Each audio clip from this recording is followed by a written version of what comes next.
Oh my God, wait a minute, it's Paul Bear! It's Paul Bear!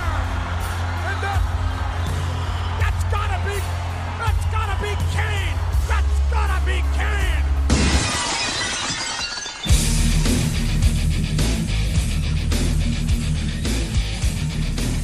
Austin 316 says I just whipped your ass.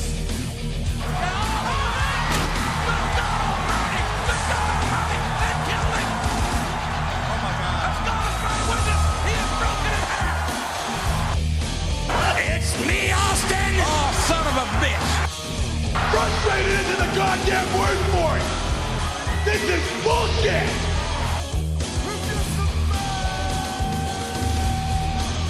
They're shaking hands! Don't call us shaking hands! We're saying this still! I now own WCW.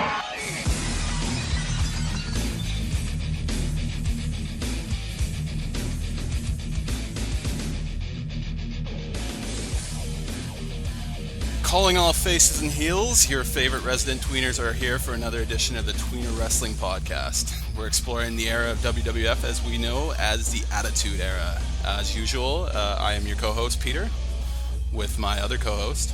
How's it going? Garrett here. Garrett that here. was a great intro. Good God. That was well done. I like that. We tried. I like that. I'm trying to find something that sticks and that we can continue. It was a work.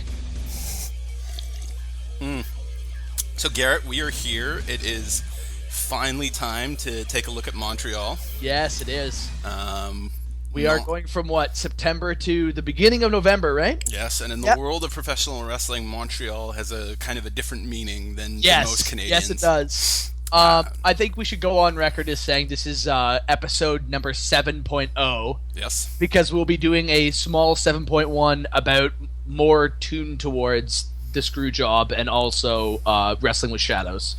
So we're not gonna bog everything down in this episode with that. And for our listeners who are kind of curious about, we go a little bit over their heads sometimes.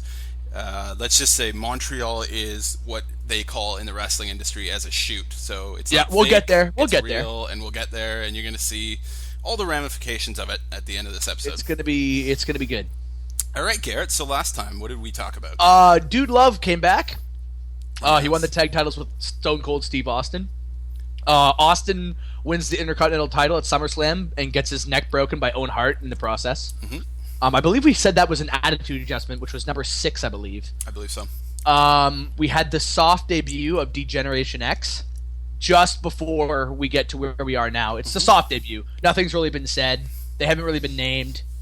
They're kind of just starting to tag around with each other now. Mm-hmm. There's a new WWF commissioner in Sergeant Slaughter. Oh God, I didn't write that down. Yeah, I know. It's fucking garbage. It's true, though.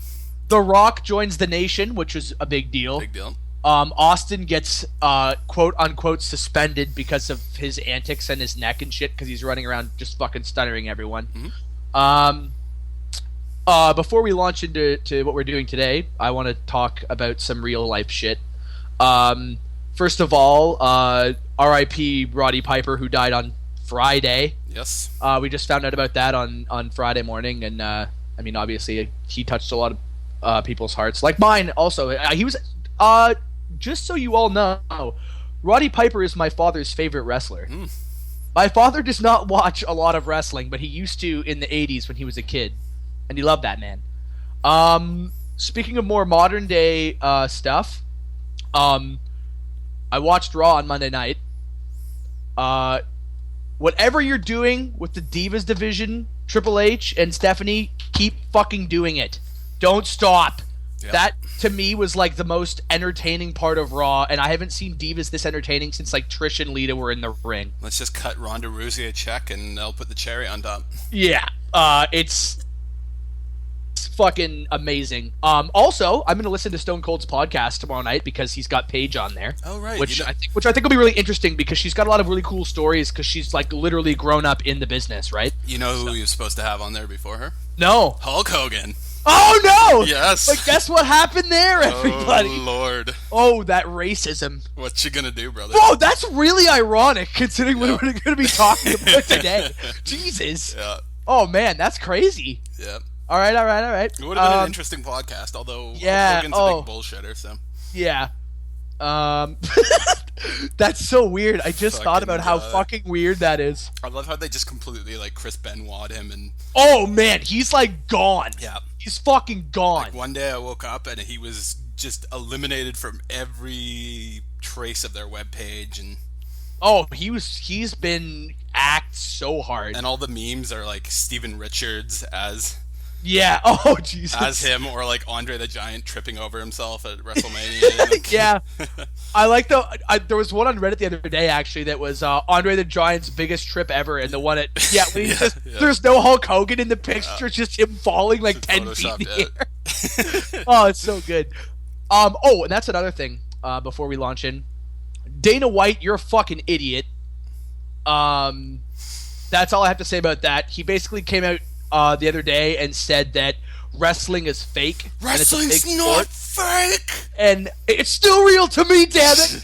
No, but, I mean, it was really funny because then he started to get into, like, this little Twitter war with Jeremy Borash. Oh, yeah. And Borash was like, well, I'm not going to be giving my $50 for a pay-per-view tonight. I'm going to give it to this guy who's a disabled wrestler in England because he, got paralyzed doing a fake sport.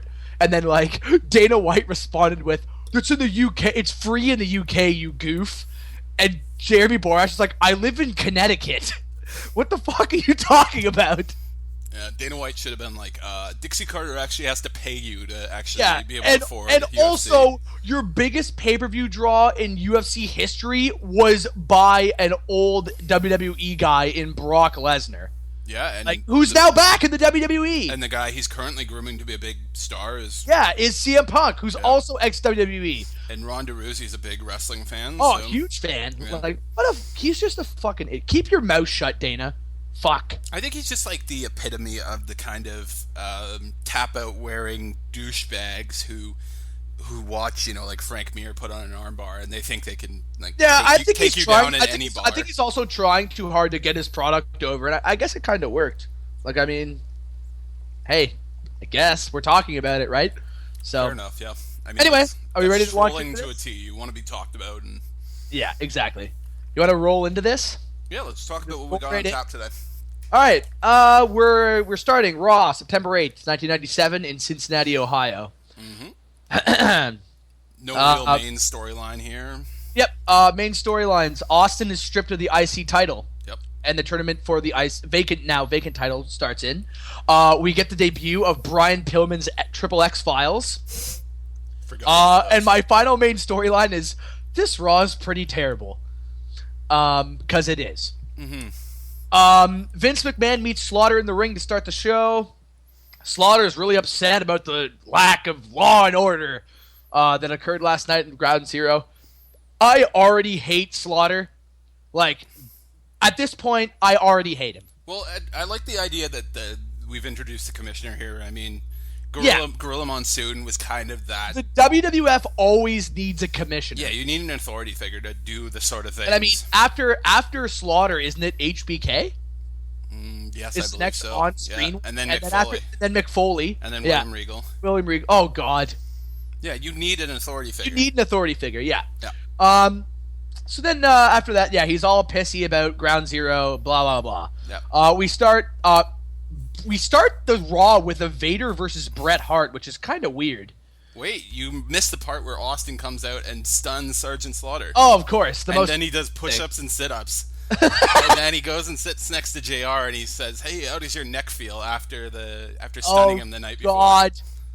So yeah, I must have been tired when I did this one too. Austin has just got a big checklist of all the people. Yeah, all the people he's going to stun over the next couple weeks. So it's just growing bigger and bigger. Bret and Vader. Yeah. Bret begins his usual tirade about America. Same shit every time. This is still going, by the way. He does a good burn on Pete everybody. Rose. Yeah. Oh, really good burn. Yeah. Match is pretty good. actually pretty good, surprisingly. Until everybody from the Foundation and the Patriot get involved. Patriot gets a spiked pile driver, so fuck you, Patriot. Man, that guy. Oh man. Yeah, they triple power. They triple. Yeah, spike they power like run. spike power off the turnbuckle. It's fucking insane. A match between the Headbangers and the Godwins exists to introduce Uncle Cletus to everybody, or TL Hopper as we used to know him. Oh, is that who he was? Yep. He was TL Hopper before. Good work. Sunny also announces that she'll be backstage in the locker room again, probably looking to get some more blow. So, I mean, that's the only thing she's really around for. We now get a Dude Love versus Goldust, and this is what the match that kicks off the Intercontinental title tournament. Only because Brian Pillman is exhausted from last night's activities. He's been having too much sex with Too much Marlena. sex, which we know is having fun with Goldust's wife. Great mind games here by Pillman. I really like all these Triple X files. I think they're fucking hilarious. He says, there's a funny point where he says that he's not coming in until he gets a safe working environment. Yo, Which is what HBK said when I he know. quit. Also, the greatest thing about this, I wrote down Russo in huge capital letters because Brian Pillman's wife was on camera less than a year ago. And we'll see her again. And we'll see her again! But, oh, fuck it, I just want Marlena as a sex slave for 30 days. My wife doesn't matter. Well, maybe Melanie Pillman's cool with us. I don't know. Maybe. They're having menage a trois. We could do a good soundbite here. I love the part where he's like, nothing comes between me and my Calvins. Except for your wife! Except for your wife! So, why don't we pause here, because we're short on soundbites. Goldust, it's me, Brian Pillman. Word. I'm on the phone from home. I'm physically exhausted from last night. I do it! She's a real dynamo. But even though I can't be there in person, I had a little tape made. Nothing comes between my Calvin Kleins and me. Except, of course, your wife, Terry. Dustin, it's almost 10 o'clock. Do you know where your wife is? Yeah, it's funny shit. I really would have loved to see where this storyline would have gone if... Oh, I read about that the other night, actually. We'll talk about that more when we get to that point. Okay. We get a promo from Undertaker, talking about HBK barely escaping, how Hell in the Cell is just the beginning for him. First mention of Hell in the Cell ever, by the way. Yep. HBK tells Taker he's a survivor and that he'll be waiting for him, except he'll run away all the time. Do you know how many times I've written in these notes? I think I've written this so many times. I've written, Undertaker says he's going to kill Shawn at Bad Blood. I think I've written that at least 40 times. I know. Because It all just his never promos ends. are the same. He's in a cage and he goes, you're going to die at Hell in the Cell. And HBK says, I'm taking you with me. That's like the taking you with same me. thing Yeah, that same happens. thing. Owen Hart starts his quest to regain the IC title after he beats Goldust with the help of the Foundation. Yes. Austin comes out, beats everyone up with a goddamn yard rake. He comes through the most random section of the crowd, too. It's so weird. It was a corn broom, actually, if you can believe it. Yeah. And I wrote, he looks like an asshole. Yeah, he calls out Vince, who naturally does not come out at all. Also, right after this, we get part 2 of Pillman and Terry with her taking a shower and him filming it. This is the most 1997 thing I've ever seen. Yes, I made Could a you note. imagine them trying any of these angles on TV today? Yeah. It would never work. I mean, you'd have to twist it a little bit where she's not, being raped, which is... Yeah, mostly that. Which was what they were implying here. Yeah. Someone had a Pillman Cincinnati Bengals jersey in the crowd. Yeah, which is awesome. great. To end, so we're almost at the end of Raw at this point. To end Raw, we get Triple H versus The Undertaker, right? No, versus the Patriot. Sorry. Versus the Patriot versus Savio Vega. I flipped my notes because my eyes wandered. This was a horrible match. It was absolutely awful. One of the worst matches I've ever seen. Triple H and HBK do a number on Bulldog's knee. And where are the hearts? Where are the hearts? They just beat the they're shit nowhere out to be of them. found. They continue it in the UK with Michael using it to his advantage later on. Yeah, it's bullshit. Yep. The end of this episode is such a mess. The rest of Los Boricuas and Vader, for some fucking reason, surround with the ring with DX inside, and the Hart Foundation also come out finally. And the Raw ends. with Bulldog, who's magically fine, who looks to be a little bit beaten down, but we're out of time, and Raw goes off the air. The crowd hated this match. It was fucking terrible. They were yelling like boring the entire match. Yep, it was terrible. I noticed there was a father and son on hard camera who kept trying to get on camera at least 20 times. They were like, he was holding him up over and over and over every time, so no one cared, clearly. Terrible match. Next Raw. This is September 15th in Muncie, Indiana. Ooh. We start off right away with Ken Shamrock facing Farouk in the IC title quarters. Yes. I wrote down Shamrock is actually starting to look a lot more comfortable in the ring. Because he is. Yes. He's getting over, too. Like, the crowd is starting to really buy into his character, like his loose cannon, sort of Brian Pillman-esque, like, he's entered the zone, like JR always says. Yeah, he hasn't quite started snapping. Well, he did snap at SummerSlam, but that's his new SummerSlam, thing. but not yet. Which was a huge pop at SummerSlam, seriously. Our main storylines here, Ken Shamrock actually gets injured in this match. Austin is still stunning everyone. And we get a lot more matches and promos that lead up to Bad Blood. Yes. The important moment here I have right off the bat is Shamrock versus Farouk, only because of the injury. He goes away for a month because of, like, he gets a collapsed lung or something. So this was legitimate, actually. Yeah, it was a legitimate injury. Weird. Didn't look like it. Like when he was, like, coughing up blood and shit, apparently that was a thing. Oh, weird. I just thought it was at work. Yeah, based on the tournament bracket, it looked like Shamrock was supposed to face Owen in the finals. But he never did because he got injured. That makes sense. Face versus heel. Yeah. Also, it was used to hype up a 6-man tag match at In Your House that I'm not even a little bit hyped for, like, at all. So. Wow, okay. Honest there. Well, it looks terrible. It's going to be a terrible match. Any nation versus any stable match. Yeah, it's fucking awful. Yeah. I literally only wrote down Taka faces El Pantera because Taka's in this match. The Panther. Yeah. It's a great 4-minute match, though. I also really think it shows JR's skills because he's actually commentating every move, showing the competitors respect for their craft, and he's calling everything exactly as he sees it, which is, like, nice. Yeah, I love the fact that they give these light heavyweights maybe 4 or 5 minutes. Yeah. And they will do, like, ridiculous corner planches to the outside. Oh, fucking and, crazy. Like, Taka's always doing, like, a springboard plancha to the fucking ramp. Yeah, every time. Yeah. So. The goddamn LOD faces the Truth Commission, which is basically a nothing match to excuse the run-in post-match by the Nation. Snore. With no one to... Exactly. That's all I wrote. Snore. With no one to help Shamrock or LOD, who are left to die in the ring. There is a funny part, though. There's a hilarious no-sell by the Interrogator with a clothesline. Hawk tries to clothesline him, and Kurgan just stands there and looks at him. He clearly went to the LOD school. I was going to say, and it's really funny. It was a nice turnaround.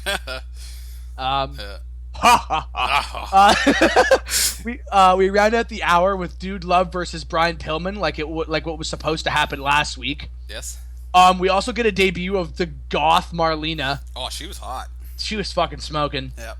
Everything seems to be going Dude's way until Goldust Dustin Rhodes shows up and gets Dude disqualified by assaulting Pillman, who escapes with Marlena in the ensuing chaos. Why does everyone try to stop Goldust from getting his wife back? I don't know. It's fucking... Every time he comes out, like 40 people jump on him. Yeah, I know. It's fucking weird. Or are they just all like, hey, you agreed to this, man. You agreed to this stipulation. You better honor it.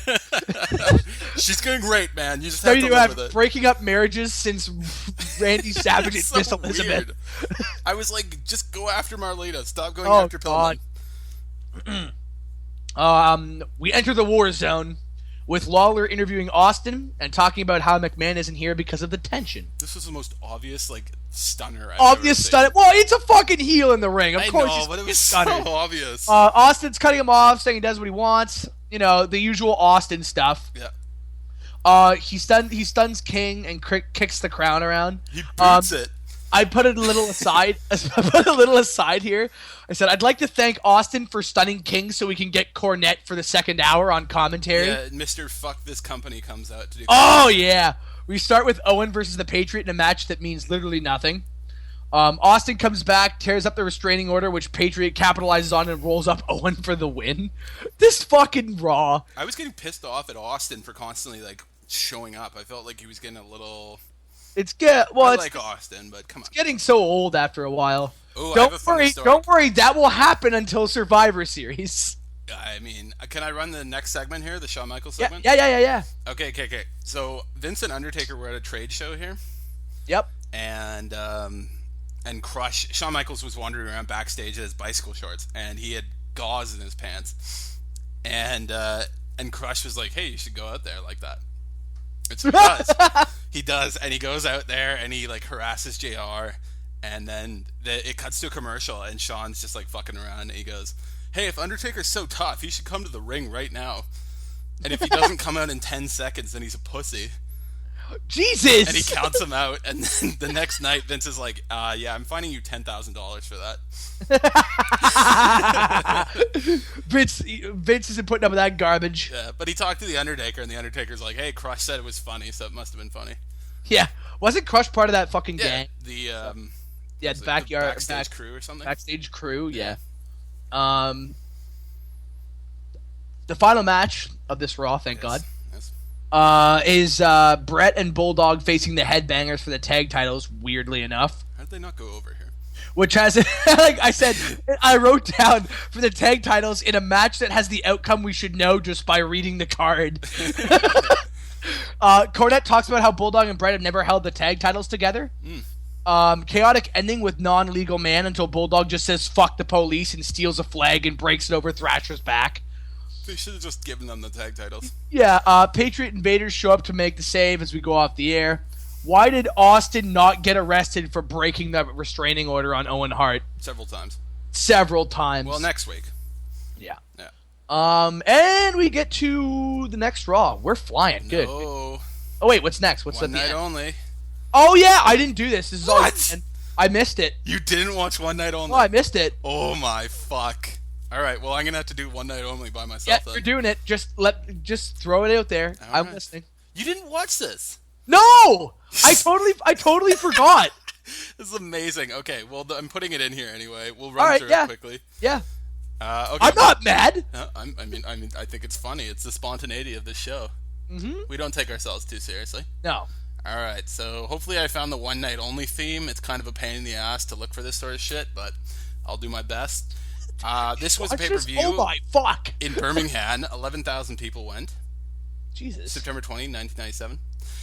It was a pay-per-view only available in the UK and Canada because Brett apparently in kayfabe said, "Oh, I don't want any of the Americans to be able to watch this," which I liked. And then it was also available on VHS in the US. Oh right. Yeah, okay. Apparently the VHS cut a lot of matches out. Good. Okay, only thing really interesting, Triple H versus Dude Love. Yep. I mean, Dude Love came out and they were going with an Austin Powers kind of gimmick with him. God. One of the worst British promos I've ever heard. The King, God, you've got to watch this, Garrett. The King is like, I'm going to come up with the King's English for this pay-per-view. So he keeps coming up with all of these different, he calls Dude Love a pillock at one point. Oh my fuck. Dude Love gets fucking clotheslined by China at some point. The ref is staring right at him. There's no DQ, of course. This is going to be great doing this by myself here. This sounds awesome. China puts Triple H's foot on the ropes when Dude Love hits sweet shin music and the double arm DDT right in front of the ref. There's no DQ. Oh my god. Triple H just turns Dude Love around and pedigrees him. What? Yeah, and so he gets the win. What the fuck is that about? What the hell? All right. I'm glad I didn't watch this. This sounds awful. Also, Garrett, there's beef eaters like the London Dry Gin. Oh, nice. Yeah, and they're on the stage, which is really cool. That's really cool. Yeah. Other matches: Leaf Cassidy versus Tiger Alacine. This is gonna be good because it's all short. Tiger Alacine says he's a proud Asian Canadian. He gets booed. And he says he wants everyone to stay drug-free like him, and he'll light the world on fire as our new messiah. Jesus. And he's a face at this point. Of course he is. What else we got? Headbangers versus Los Barricas. Oh, God. Nothing happened. Flash Funk versus the Patriot. LOD versus the Godwins. JR gets the American Civil War wrong and gets the dates wrong. What? Yeah, not by much, but he was saying like 1860 to 1864, which is wrong. That's a couple of years too early. As a historian, I like that sort of stuff. Yeah. Brett, there's a segment with Brett where he cuts a babyface promo where he says, "Oh, you know, like I get a lot of support here in England," and Vince says, "I don't think they like you very much." And then there's like a huge boo, and he goes, "Oh, well, maybe they do." Oh, Jesus Christ. Owen and Vader fight, and another King's English where Vader says Vader has a 200-pound weight advantage on Owen, and King says, "That's what the slapper had on you last night, JR." The slapper is a loose woman. Oh my God. Fucking King. There's a scary moment where Vader gets hurricaned right on his head. Jesus. And Owen's like clearly stressed about breaking his neck, and like there's a moment where they both get up after that, and they're kind of like staring at each other, like, "Oh fuck." Man, Owen's like really careful in the ring these days. Vader gets the win. Blah blah blah blah blah. They're calling audible spots the entire time. Undertaker versus Bret Hart. Okay. Taker and Bret get to the stadium, and they're pissed that they're not on the poster of the show. Bret later finds out that Vince is burying him on commentary during this match. Oh my God. And he also says this is the last great match he'd ever have in the WWE. The match ends where Bret legitimately gets caught in the ropes. Oh, wow. Or maybe not legitimately, it looked like it. And Undertaker gets DQ'd for some strange reason. And then he chokeslams Gerald Briscoe. Oh, nice. Okay. Okay, well, this was the one they covered the most, so you can probably jump in here from time to time, Garrett. Shawn Michaels versus British Bulldog. Oh, right. Okay. Yeah. HBK mentions that he wanted to beat Bulldog to get some real heat. Bulldog says thought he was going to win this match, so he said he was going to win it for his sister, who had cancer at the time. Right. Fuck. Jesus. So they changed it the day of, and that is rough as shit. So Bulldog just... Anyway, HBK cuts a promo before him. He says he's going to become the first Grand Slam champion. All the titles. Which he does. WWE Intercontinental Tag Team European. Here's a thing I want to get into here, Garrett. Yep. Some asshole changed this definition on Wikipedia to what? include the hardcore title. What? Yes. And when? I don't know if you've ever seen it, but on Wikipedia, someone found like an article in 2001 in WWF Magazine or something. And they're like, "Oh, okay, so this means that like Kane had the Fuck off!" I know, it's bullshit. No, that's not. I don't care. And Fuck. anytime someone changes it, that one person who runs that page is like, "No, it's like we have a source here." Is it Dave Meltzer? It's Meltzer. it's Alvarez. That's so. It's probably Vince Russo. Do you know who wins? Can you tell me like the next Grand Slam champion? After Shawn Michaels? Yes. Fuck. It should be obvious when you think about it. Well, it should be obvious. European title is like always the linchpin here. If you win you have to win the European title. It's not Austin then. No, so you have to win the European title. Is it The Rock?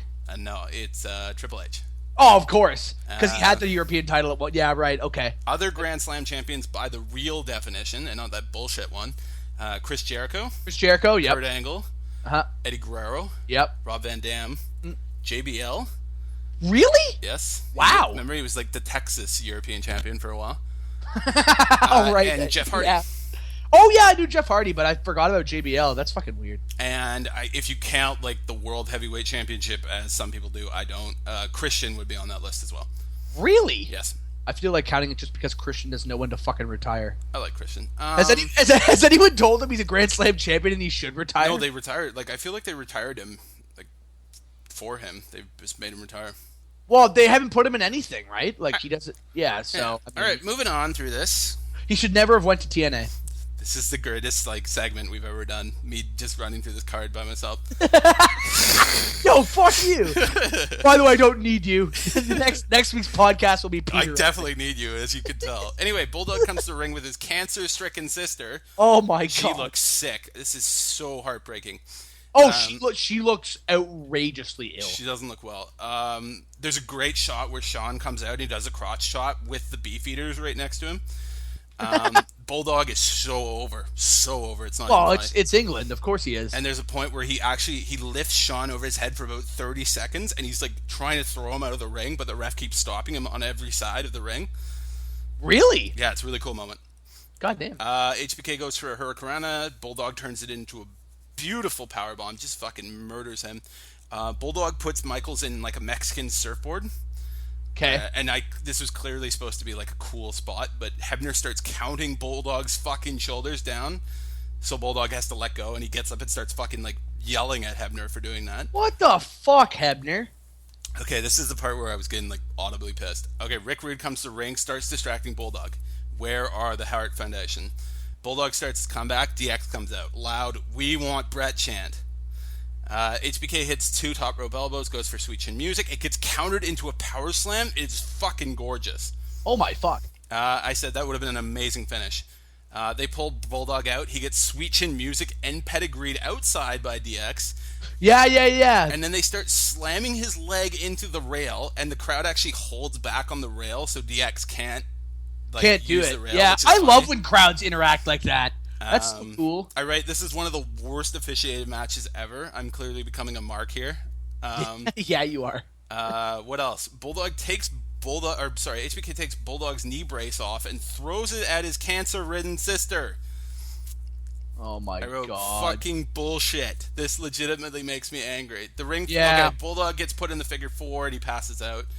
The ring fills with shit, like a ton of shit. Yeah, people are pelting the ring. And when Triple H is carrying HBK out of, like, he's holding him above his head, people, like, are fucking hitting him in the face with so many bottles. It's amazing. Diana Hart gets in the ring, and Chyna, like, grabs her and beats her down. And then finally, Owen and Brett finally make the save. I wrote, why did they even bother coming out? Brett, in his book, says that Vince, Briscoe, Shawn, and Hunter booked the finish to make them look like total idiots. That's fucking... Shawn is a cunt. That's infuriating. Ugh, I'm angry. Yeah, I would be too. That's stupid. I'm glad I didn't watch that now.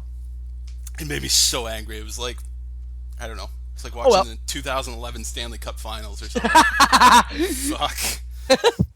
Yeah, okay. This is the greatest Raw of all time. Agreed? September 22nd? Yeah, what do you think? Oh, it's up there. I love it's this up, Raw. It's up so there. good. This is an amazing Raw. I have 3 important moments in this Raw. Okay, a couple quick notes. This is the Raw that Brett was told that his contract wasn't going to be honored. Yep. Because that's legal.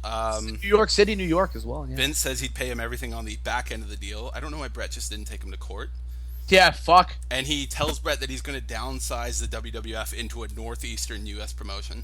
Which is absolutely untrue. And he says Hogan was finishing up in WCW, so he'd get a better deal. Guess who makes their WCW debut tonight, Garrett? And goes 1-0. Goldberg. Oh, I know. Yeah, I know. Yes, he as soon does. as I was thinking about it, and then you said and goes 1-0. Well, I'm like, that would have given it away. there's only one streak that everyone knows about. You know his streak? People make I can't fun of- believe how that streak was broken. Well- You talk about bullshit TV. That's just like what happened to The Undertaker. Right there. Yep. Do you know, they joke and they're like, oh, his streak was super padded.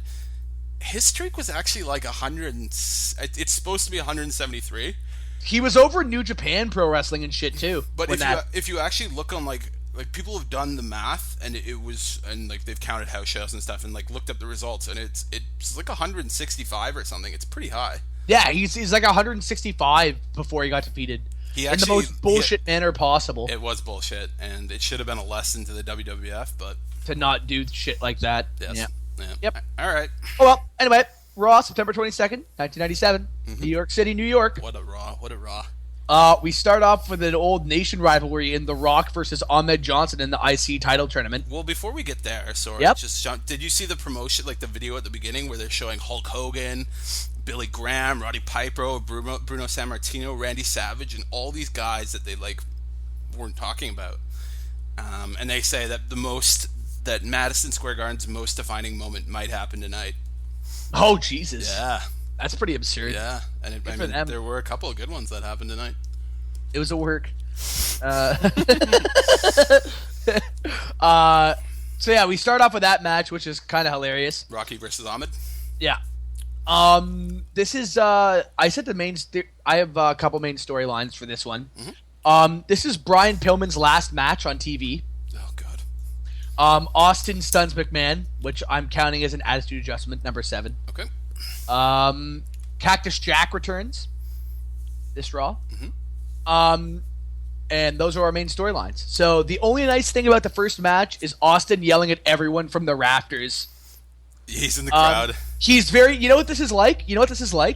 I was thinking about this today. Mm-hmm. It's very Randy Savage on Nitro.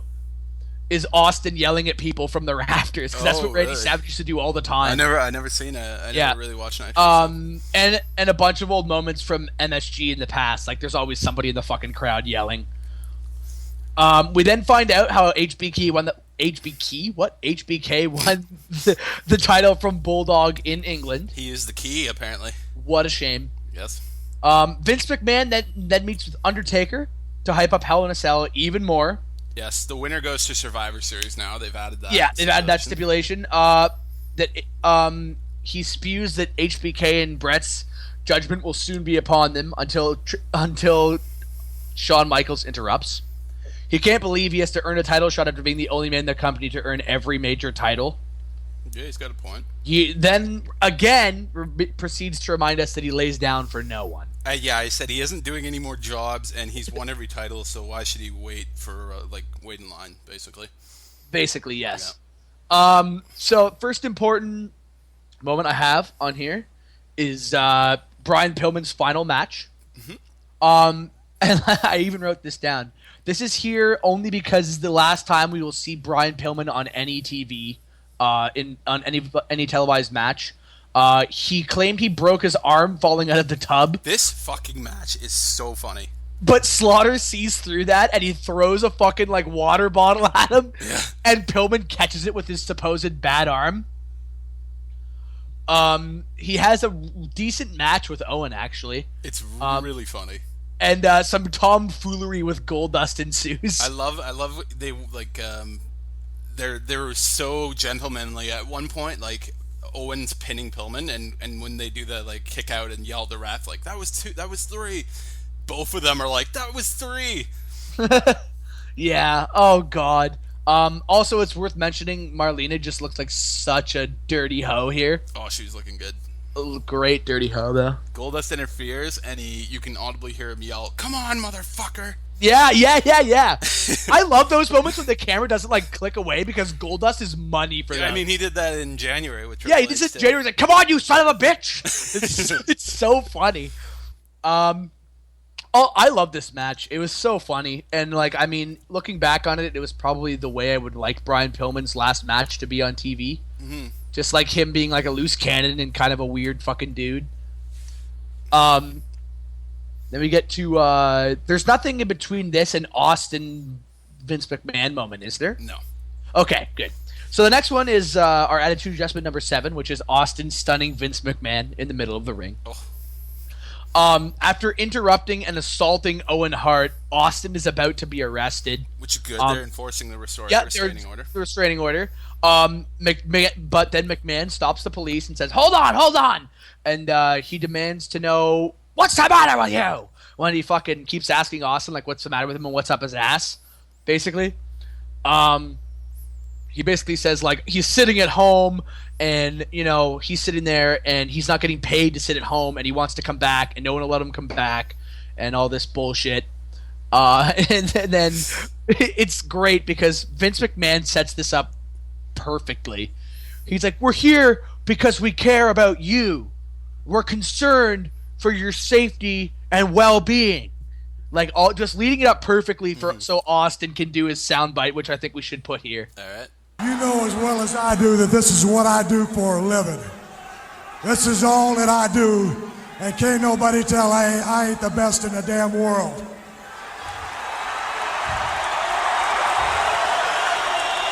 Don't even say nothing. Don't say nothing. Sit here and tell me to work within the system. You ain't the one sitting on your ass in the house like I am.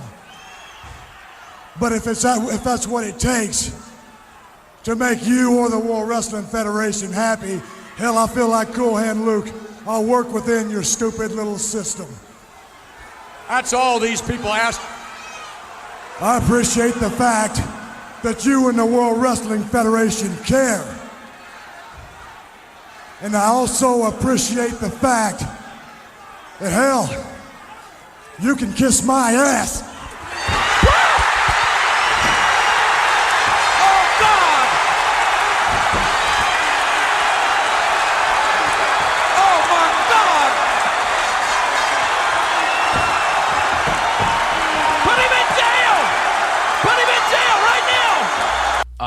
And then Austin, obviously, after that moment, gets handcuffed and dragged away by the cops while McMahon looks pitiful in the ring. Worst selling of the stunner ever. God. I like how he just lays there and his eyes are like wide open. Kind of like twitching. It's like looks like a fish that's like on land or something. It's kind of insane. This is like they could have had so many different avenues. I mean, if Austin had just been like, yeah, you're right, he could have just been like that normal face who we don't really give a shit about. Like, he could have been like watered down by being like, yeah, Vince, you're right, I'm sorry, I'm angry, sort of thing. Like, that's what it would have been in any other way. But the way they took it and outing Vince and putting him in this position, I think really led to all the different avenues that we're going to see with Vince moving forward. Yeah. Where you can, like, beat down Vince. You can beat down the announcers. You can do all this sort of stuff. Yep. And, like, that's good TV. Yep. I think next is Cactus Jack, right? Triple H versus Dude Love. Yep. Can I run this one first? Yeah, you run it. All right. King is talking to some blonde skank in the front row. It's Rhonda Shear. She was at WrestleMania 10. Yep. She's talking all sexy to King, and JR says, I don't even think Rhonda Shear can raise the dead. I mean, King's libido, I guess. Dude That's Love amazing. appears on the screen. Yep. And he's like, hey, Hunter, and your finer China. And he's like, I don't really do street fights. And he's like, I know a guy who does. So he brings Mankind out. And Triple H is like, what the fuck is this? Because you got like the two guys who clearly are the same person. And they, Mankind says, I'd love to kill Hunter. I'm gonna like murder him, but unfortunately, there's a guy who would really like to do this more than I would. Yeah, and his name is Cactus Jack, and the crowd goes nuts. Yo, I marked like a bitch. And we should pause here because I love this little interview. We won't put the whole thing in, but Yeah. As much as I've dreamed about destroying Hunter Hearst Helmsley, I know you have. as many horrible things as I'd like to do to him, I know you can. I know someone who dreams about it even more. Who is it, Manny? Someone who's willing to do even worse things than I am. Oh no! Are you thinking what I think you're thinking? I think I am thinking what you think I think you're thinking. Can you bring him out, Manny? Here he comes. Where is he? Cactus Jack! He's back! Somebody sniped me. I thought he was dead. He's alive! Please. He's alive! It may be the darkest day of your life because it's Madison Square Garden and Mrs. Foley's little boy. Bye-bye. Are we home? Bang, bang! Have mercy. What in the world? God. Drastic times call for drastic measures. And for a man that has wrestled on nails in barbed wire and set himself on fire, this will be a day at Central Park. Bang, bang, he's back. Look out! it's such a funny little like unique setup. And Garrett, if you ever get time, you need to watch like the WWE 13 versions of all of these because they've made like the WWE 13 did like cutscenes of all of these, and they're really? They're so random because they don't have China in any of them. Oh. And it's really funny though. You should check them out. I marked like a bitch when this happened. Cactus Jack comes out. Triple H sells it so well, like he will do 3 years later. Oh yeah. Also for a Madison Square Garden street fight. Yeah. I think this is arguably one of Triple H's best televised matches that we've seen. Just in terms of selling and doing essentially doing a job. Yeah, so far, JR has one of my favorite quotes where he says, drastic times call for drastic measures, and for a man who's wrestled on nails, barbed wire, and set himself on fire, this will be a day at Central Park. And there's a big EC Dub chant. EC Dub. I was watching this with Andy, and he was wondering if Cactus Jack is a hillbilly.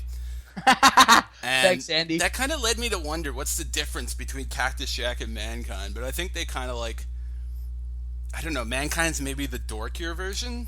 Yeah, I think he's like the more nerdy recluse than because Cactus, like they kind of make Cactus Jack as like he loves the pain, like the original Mankind we saw. Yeah. Cactus hits a swinging neck breaker onto the concrete floor. Yep. And a Cactus clothesline over the top rope, and then China clotheslines him right into the front row. Oh man. Did you see when they were brawling near the old like MSG entrance? Yep. There's a sign that's like absolutely no standing near these curtains, which I presume was because of this match. Yeah, it actually says, I even wrote down a nice spot with the old entryway where it will be in a couple of years, 2000 to be exact. Yeah. Yep. Did they? Oh, yeah, because they put the taxi cab and... Yep. Oh, I love that entrance. I don't know why they... Yep, that's the same one that Triple H gets his fucking leg mangled on that pallet. Oh, yeah. It, like, cuts right into his fucking, into his thigh. What a boss. And, like, yeah, and he just fights through that. He's a monster. Triple H is God. I don't care what anyone says. He really takes, like, some sick bumps during that time period. Yo, fucking, he got Walls of Jericho after tearing a quad. Like, I was reading Daniel Bryan's book where, like, apparently Bryan got a concussion in one of his matches. Oh, yeah? And, like, he just wanted to keep going, and then, like, Randy Orton just finally, like, stopped the whole thing. And then when he went backstage, he just, like, tore into Hunter and was like, this is bullshit. You would have done the same thing. It was crazy. Yeah. Let's see. Boom, boom, boom, boom, boom. China smokes Cactus with an unprotected chair shot. One of our early first unprotected chair shots during this thing. Yeah. 6 out of 10. I said 6.5, so we're pretty close. Good. Yeah. China takes a fucking sick bump onto the stairs. Ooh, yeah. Yeah, Mick actually tries to grab her head to protect her, but she still like takes a shot on the head. Triple H gets body slammed onto the ramp. Yeah. And then they pull out a table to do a pedigree through, and Cactus hits a pile driver through it. Oh, God. For the win. That pile driver, though. Fuck. Right on the fucking stage as well. And since Cactus Jack doesn't really do a lot, that's like his entrance video. If you ever watch his entrance video, it's that. Like the pile driver and him lying on the ground afterwards, kind of. Yeah. It's funny. Could I just go on record as saying, Cactus Jack has one of my favorite theme songs. Oh, it's great. Maybe you should use it today. Well, it's your day, so. No, I took Bulldog last week. Did you? Yeah. So it's all yours. Yeah. Pick something. Yes! I'm taking that. I'm taking that. Yeah, after that, I think that's one of the best non-pay-per-view matches we've seen in a long time. Sweet. Yeah, I really enjoyed it. After all that fucking madness. I mean, you can tell I've enjoyed it when I write out all these notes. Oh, yeah. When you write that many notes, you know that you're enjoying what you're seeing. Yeah, there's stuff to talk about. Yep. After all that madness, HBK heads to the ring with a chair to call out The Undertaker. Obviously, it's a fucking trap. Okay, Triple H was just murdered by Cactus Jack. He shouldn't be around. And he's, like, already out here again. It's so ridiculous. God, he's fine. He's, like, alive and well. Like, this is bullshit. He's, like, freshly showered. He just got and pile driven through a table. God. Yeah, Undertaker starts to rally the fuck out, though, and the entire stable gets the hell out of Dodge. Yes. They're just like, fuck this, we're out. The final match on this glorious episode of Raw is Bret Hart versus Goldust. We start with Bret talking about both of his potential opponents. He's not scared of Undertaker, and Shawn will pay for what he did to Bulldog at One Night Only. I would use that as fuel, too. Fucking Shawn. What a cunt. Goldust comes out and takes his frustrations out until Bret really goes to town on his knee and applies another post figure 4. God, I wish he would stop fucking doing this. Yeah. It was really fucking cool the first time he did it, but now it's just like, fucking, this is just annoying. It's one of his 5 moves of doom sort of thing that basically. he sets up with. Did you know the concussion he got from Goldberg? It was exacerbated because of this move. He, like, accidentally... hit his head on the ground? Yeah, when he was doing it. Oh, really? Yeah. HBK comes to the ramp as we cut to commercial. And we're back. Goldie's mounting a desperate comeback. Goldie. Yeah. Old Dust. Just reminded me of King saying Old Dust. He tries to boot Hart, who reverses into the sharpshooter for the victory. HBK comes down, attacks Bret, and it disintegrates into a Foundation versus DX brawl to end the show. Wait. But Okay. Taker comes in and gets Bret and HBK with a choke slam. What a great moment. Fucking great ending to Raw.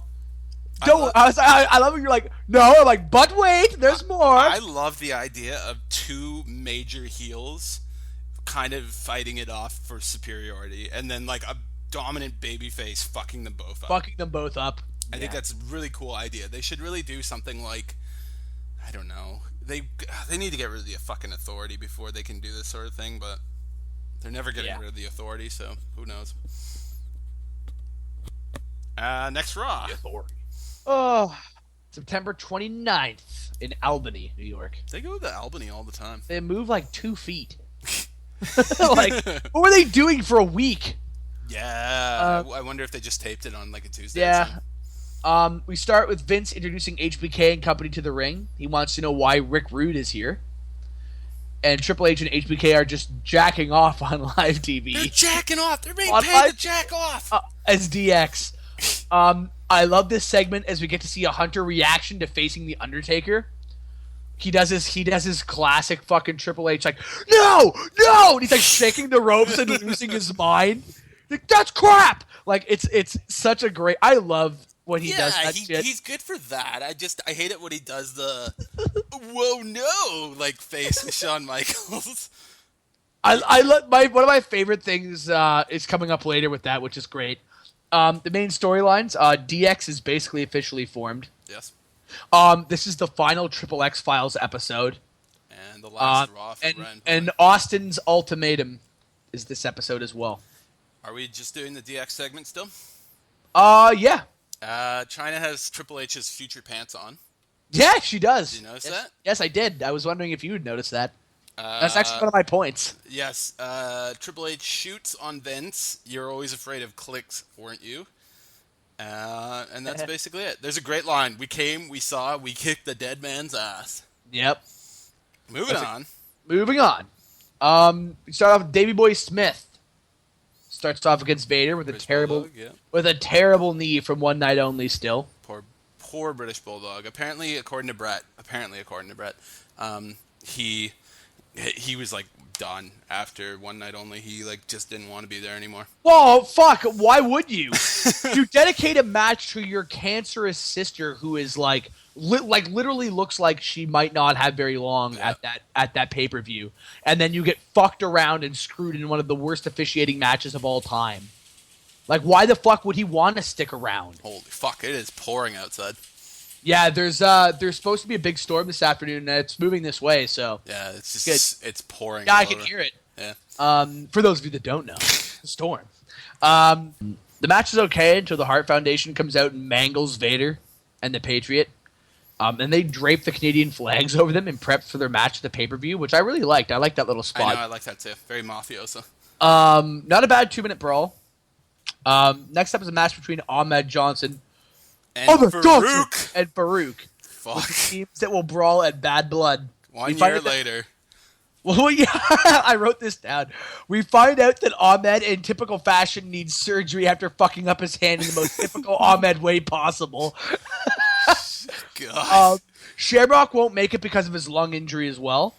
Yeah, I had wrestling logic. You lose a tournament, but your opponent injures you so badly that you get to advance. Yeah.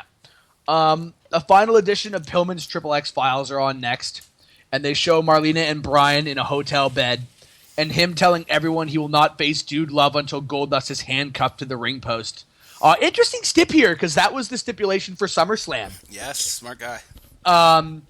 He'll have to bring his own handcuffs, though, because theirs will be pretty busy, as he laughs as they go off air, which is great. Oh, Dude Love versus Pillman with Goldust getting Pillman afterwards and no DQ. Oh, would have been good. God bless you, Brian Pillman. King makes a joke about Marv Albert raping people. Jesus. Jesus Christ, I shouldn't have laughed. I'm so sorry. It's so inappropriate. I'm so sorry. I love Dude Love's dorky character. Like, King makes a joke, and he'll just be like, whoa, ho, ho, King, you sing me. Oh, yes. We get a Sultan versus Goldust match. Oh, I didn't write this down. As we said, Dude Loves on commentary. That's all you said. You just said Dude Loves on commentary. Oh, right, that's why. So much is happening with this Goldust Pillman match at Bad Blood. This is also the Iron Sheik's final appearance on Raw for quite a few years, by the way. This match exists to tell us Austin is the building. That Austin is in the building, sorry, and the commentary going on with that. We now enter the war zone for the second hour of Raw, with Austin coming out to a hot crowd. I had to write this down because I thought it was hilarious. Hilarious sign in the crowd that says dyslexia 613. I saw that too. There's one I love fan signs. I fucking love I them. have so many written down here too. There's one that's behind Vince the entire night that says toupee, and there's an arrow pointing down at him. That's amazing. Austin calls McMahon into the ring to get the business underway. Mm-hmm. We see the beginnings of the McMahon character coming out here. Oh, he's such a dick here. Yeah, I really feel that we're starting to get the inner workings of the evil McMahon. I feel like this whole Vince was a heel only because of Survivor Series is just a big work. Like, yeah, he's an Montreal asshole. was a work. I know, he's a work. Hey, Kevin Nash thinks it was a work. I know. A bunch of people think it's a fucking work. Somebody I know actually joked about that. We'll talk about that when we get to the actual Survivor Series because I think it's hilarious. Remind me. I can't see it happening. Okay. Austin will either beat up Vince if he's fired, or he won't fire him and you'll still beat his ass. I think we should pause for that soundbite because I have that there. Here we go. Well, if I wanted to, son, I'd drop you right on that stack of dimes you call a neck, and you wouldn't have nothing to do about it. You understand that? The snap of my fingers, I'd turn your lights right out. And he means it, too. First of all, no doctor knows my neck better than I do. You can look at an X-ray, an MRI, hell, a damn Polaroid picture. It really don't make a damn what a doctor says. Steve Austin makes up his mind, and that's the bottom line. Look at me. Or you can bring your little paper out here. Maybe I'll sign it, and maybe I'll shove it right up your ass.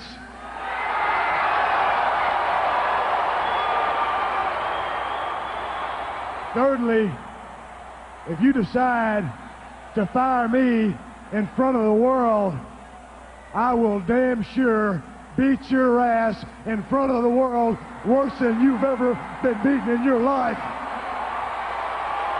And that's the bottom line, Vince, because Stone Cold said so.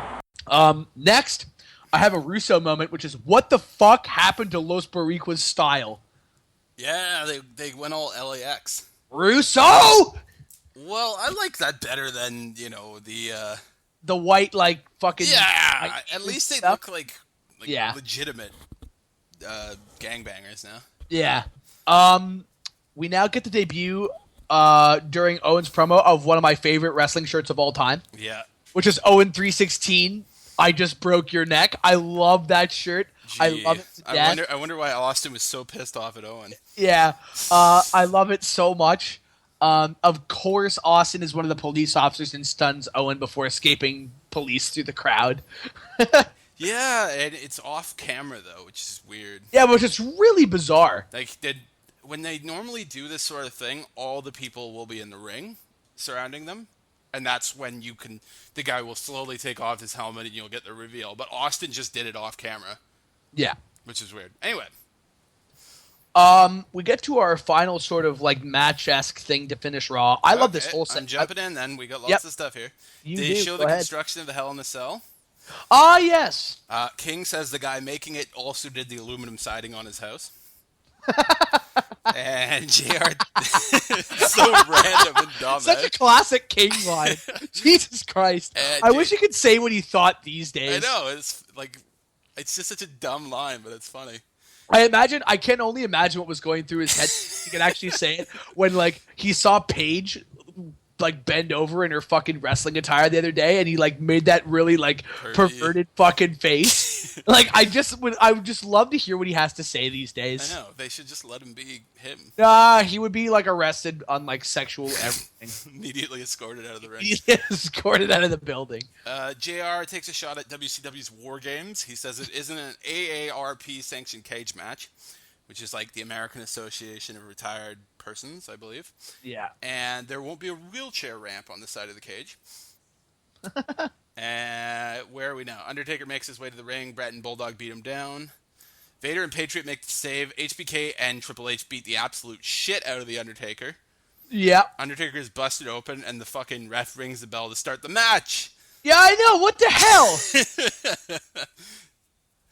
DX puts Undertaker in a body bag. Yo, this is great, by the way. Cool visual. Yeah, it's not over. Brawl continues well after the bell. HBK hits him with Sweet Tree Music, right? Yeah. Yeah, and then Rude produces a body bag with Taker sitting up in the body bag, which I thought was fucking cool as hell. It was cool, but it was also a little goofy. But it was it's so cool. goofy. It was still pretty cool. Well, now that we're older, like, obviously we're not, like, fucking, It's still a little goofy, but it's pretty cool. Yeah. Yeah. We have, what the fuck happens? Sean tries to escape up the Titantron. After a puff of smoke and red light appears behind the curtains. And JR is like, it's the red light! Like, we're supposed to know what the red Nobody light knows what that actually is. I always like to say it's foreshadowing for Kane, but Kane that's what it was. But Kane was a fucking heel. But How could that be foreshadowing for helping Undertaker? What was that? Like, did Paul Bearer set the backstage on fire? Yeah, on fire? Yeah. Triple H gets a tombstone on the steel rampway for his effort, though. My favorite part about this is Undertaker. He's going after Shawn, right? Yep. And Triple H keeps swinging on him. He keeps beating on Undertaker, and Undertaker's no-selling it. He doesn't even look at Triple H. I know! And then at some point, he just turns around and just fucking decks him. Like, fuck off. This isn't, like, your thing. Go away. Yeah. Yep. And HBK tries to scale the Titantron. You need to watch this in WWE 13, Garrett. It's fucking ridiculous. Like, they did this in WWE 13. Really? Yeah, it's really dumb. Is it available on the PS3? Yeah, but just watch it on YouTube. I know, but I might have to. I wanted to get one of the new ones anyway. Yeah. I'm not playing as the Terminator. Fuck you. But I love that they made Paige the waitress who looks at Arnold's dick. I know! It's great! I was waiting for that. I was like, oh god, it's got to be Paige looking at his dick. She's my favorite diva right now. Yeah, I don't she's care. Great. She's great. Her she's great and Total Divas too. Her and a very close second is Becky Lynch. Oh yeah. I love Becky Lynch. I like. I used to like Sasha Banks, although I'd never see her anymore because she's not in NXT. Who? Sasha Banks. She's boss. in fucking Raw now. I don't watch Raw, bro. You should. She's there now. I don't have time. I don't have time to watch 3 hours of Raw. I don't either, but I still watched it this week. When you and I have to watch like 18 hours of I know Raw, of old Raws. Yeah. You need to watch the video game version of this because he goes to the curtain and it's all like red and shit. It's so funny. All right, Bad Blood with one of my favorite pay-per-view themes of all time. timestamp. I know. I'm writing it down. Yeah, good. Okay. Yep. This is the In Your House 18, by the way. Bad Blood. If we're counting. This is St. Louis, Missouri on October the 5th of 97. At the Kiel Center, the announced attendance, 21,151. Nice. Home of the St. Louis Blues. Yep. Let's go through all the events that have happened here.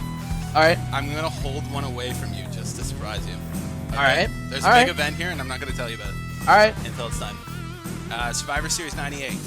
Okay. No Mercy 2001. Judgment Day 2007. Elimination Chamber 2010. Royal Rumble 2012. Holy shit, they get a lot. Raw 1000.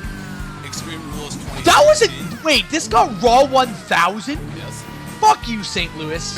Extreme Rules 2013. Why wouldn't they give that to Madison Square Garden? Because fuck you, that's why. No, but actually, like, what are they thinking? Survivor Series 2014, which debut of Sting. Yep. Battleground 2015. Didn't I watch that? Yeah, that sucked. Although we watched Battleground. And Fastlane 2016. I don't know how they've already got Fastlane 2016. Oh my god, they're still going with Fastlane? Apparently they get one every year. That's bullshit. When does Toronto get its next one, Vince? Fuck you. There's a house show in September, and you should be glad about that. We should go. Oh, well, I mean, I just dropped $150 on Canuck tickets, but... I don't care. You don't care?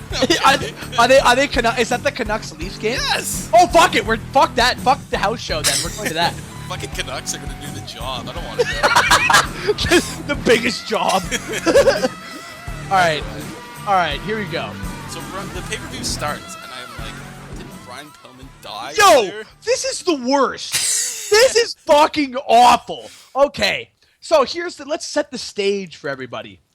The Nation is facing the Legion of Doom in a 3-on-2 handicap match. Also, fuck the Legion of Doom. I fucking hate you.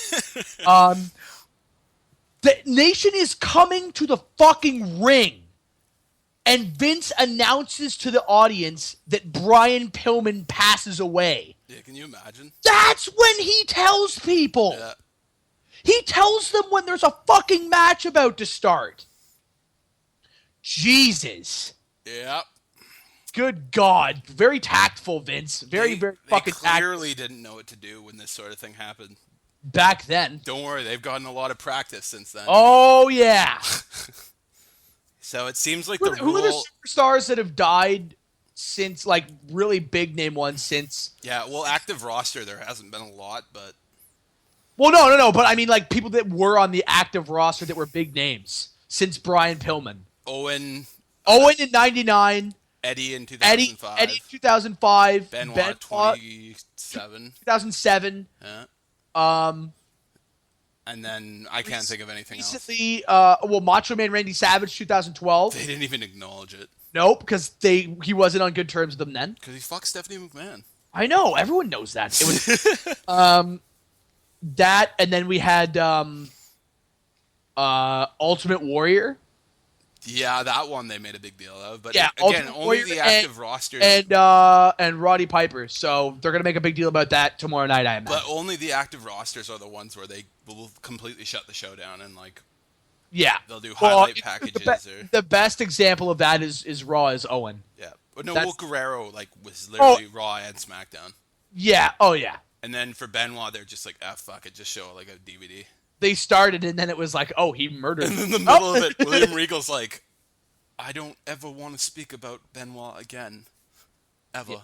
Yeah, fucking William Regal can suck a dick. Shut up, you fucking mongoloid. Hey. Don't you ever talk about Regal that way. Shut up, you filthy little toe rag! Like, fucking God. I love Regal. Let's jump into LOD versus NOD. This shit match. Garrett. Oh my... Garrett. In 1 year... Rocky Maivia will win the WWE Championship in this very building. Good. Yeah. Fuck it. Fuck you, Nation. Fuck you, fuck everyone in this match except for Farouk and Rock. Vince says, listen to these chants. They've already started. Oh, that's another one that died. Fuck. Fucking Hawk. Yeah, but I forgot about that. They don't really talk about that one. They don't talk about it because alcohol and shit. So Vince is like, listen to these chants. And you hear... Rocky sucks. No, you hear... L-O-D. Like the quietest chants. This is the actual wrestling debut of D'Lo Brown, by the way. Is it? Yes. That's bullshit. You're lying. No, the on-screen debut. We've seen D'Lo a couple months ago. Did we? Yes. Oh, yeah, because I mentioned that last time. Yes. That's right. All right. It's okay. D'Lo gets clotheslined so fucking hard that a tooth or a piece of, like, it might be gum, but it looks something flies out of his mouth. And then D'Lo gets up before Hawk. And I was like, whoa, did you go to the LOD? Again, there's that LOD school of selling, you know? I laughed really hard at McMahon calling the Legion of Doom the premier tag team, and they're not even the tag team champions. Yeah. Like, how can you be the premier tag team when you haven't won? How? Well, give it a couple weeks, Garrett. I know. Fuck. My least favorite Raw on this whole recap. The Rock jumps into the match, and you're like, wow, this is a completely different guy than we saw before. Like, he's so confident. Man, I love The Rock. He threatens the ref. I'm sorry, I've had a couple beers here. He threatens he threatens the ref. He punches Hawk in the balls. D'Lo hits the lowdown, and Hawk kicks out. I love. He threatens the ref. He punches Hawk in the balls, just like so nonchalantly. That's how it went down. It's the most nonchalant. It's the most nonchalant way I've ever heard that. He threatens the ref. He punches Hawk in the balls. Then he goes to eat a sandwich. Like, what the fuck do you want? Anyway, the Nation of I noticed the Nation of Domination actually looked like the Shield at one point, like the way they're surgically taking apart the LOD. Yep. Because they'll take him to the corner and, like, it's 3-on-2, right? So they're just like owning them. Yep. At some point, Farouk distracts Hawk, and Rock hits the rock bottom onto Animal for the win. Yeah. Continuing. Farouk comes down. Yes. One thing I have to mention I thought was hilarious. McMahon calls the Nation a pack of bears. Bears don't travel in packs. Can you imagine? Fucking idiot. We'd be fucked. Oh my god, we'd all be dead. We'd never have evolved. The bear pack. The bear pack. Don't mess around with the bear. One-man bear pack. Farouk comes down for the distraction. A kick into the rock bottom ends the rock bottom ends the match. Fairly clear paint by numbers handicap match because no one actually expected the LOD to win this, did they? Garrett, don't turn your back on the bear pack. Oh god. You might wind up in a body bag. Oh my god. Dun, dun, dun, dun, dun, dun. Jesus. I love the NWO Wolfpack theme. Then we go to the Godwins versus the Headbangers for the tag titles. My first point is in all caps. Confederate flag sighting. Someone call Obama. Holy shit! Yeah, I mean this day and age. Yep. We skipped the minis match, which I love. Because fuck that. Yep. This match really doesn't amount to anything. There was great continuity with Sonny actually being uncomfortable being around the Godwins. Yep. And Phineas doesn't even look at her, which they're like, "Yo, fuck." He remembers what happened, which we did about like a year ago. A year ago, yeah. The powerbomb reversal at the end of the match is pretty cool, though. Yep. New champs, obviously. There's a really stupid spot where one of the Godwins pushes the other Godwin to deliver a super slop drop. Yeah. The Godwins beat the shit out of the Headbangers so badly, the ref threatens to strip them of the titles they just won. Which is really fucking stupid. Yeah. But that's that actually happens at WrestleMania next year, so. Oh god. On their way to the ring, on their way back, the Godwins with their Confederate flag get into an argument with a group of black guys. Yeah, of course. So stay classy. Everyone. Owen Hart versus Farouk is hard. Fuck. I feel so white trash watching this at times. I don't even care. God. I've had issues with this whole Confederate flag thing since it came up, so we're not going to talk about that. All right. You have something you want to get off your chest? Yes. Fuck that. No. Owen Hart versus Farouk for the in the Intercontinental Title Tournament Finals. Yes. Before this match even starts, Austin is fucking hilarious, and he's coming out and pissing everybody off. Yes. He comes out, takes Vince's headset, visits all the other languages. Oh, that was so fucking funny. Puts on JR's hat, threatens the king. Fucking great. I love when Austin goes over to the French one. He's like, "Yeah, I'll be at Survivor Series." Yeah, He's so it's in Montreal, right? I'll kick ass at Survivor Series. Yeah, he does a promotion for Montreal. So I love when JR's hat gets knocked off, and JR goes, "Oh, maybe I should wear a crown. A lot of grown men wear crowns, don't they?" Yeah, I love it. Oh, I actually want that to be a soundbite. Oh, come on. We just did it. All right. Soundbite. Just did what? Pause. Are we doing that one? I just had also JR and King making fun of each other and hat choices. All right. So. And Farouk with a bad wheel there. That left knee. That's all good. Okay, there's... Yeah, it already was. What do you mean? Oh, I should be wearing a crown. A lot of grown men wear crowns these days. Don't worry about it. Got fries for that Whopper? Better keep your eyes on never mind. Back to... Yeah, Austin's basically taking the piss out of the match. Farouk misses a really nice-looking top rope leg drop, but he hits a beautiful spine buster in return. And Austin grabs the IC title and smokes Farouk with it to give Owen the win. And the announcers are like, "What? Why would Austin do that?"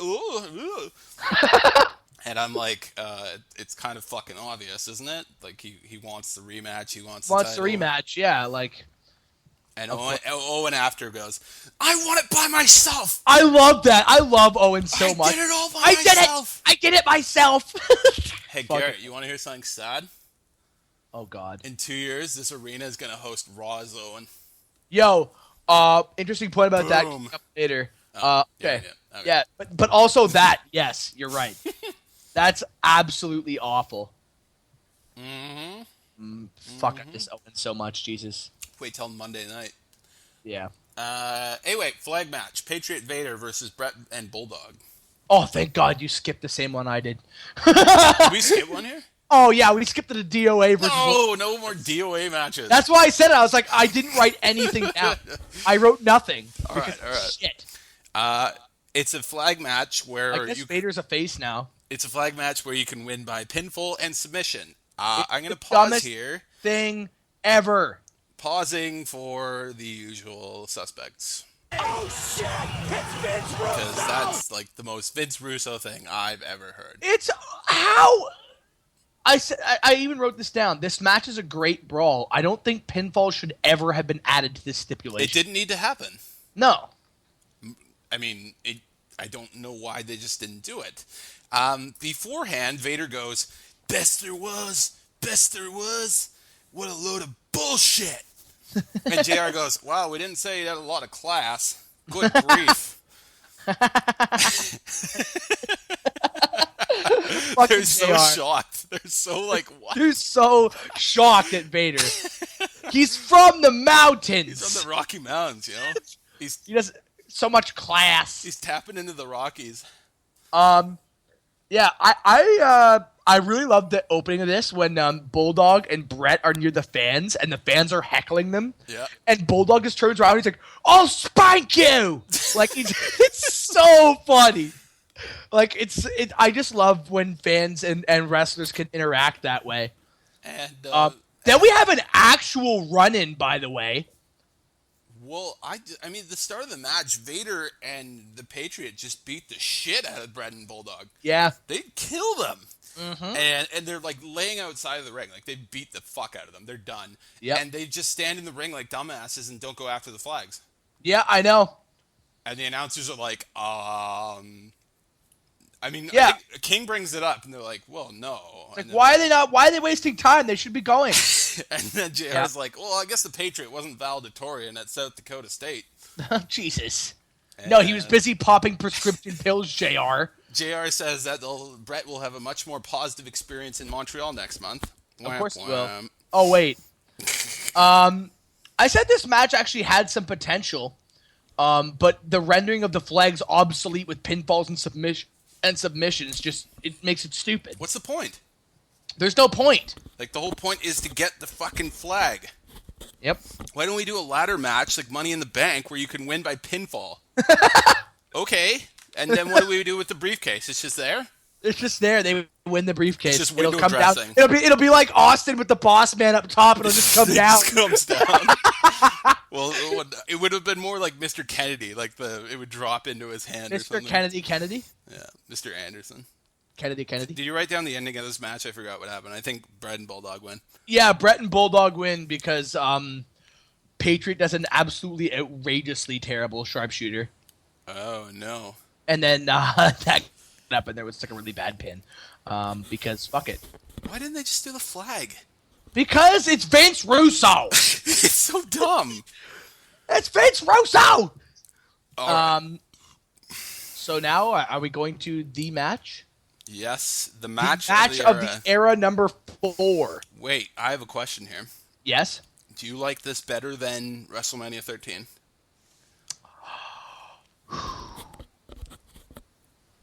Off the top of my head, I can't pick a winner. Oh. I think it's very close. I think I still give the slight edge to 13 just because of what it meant. But this match is fucking insane. Yes.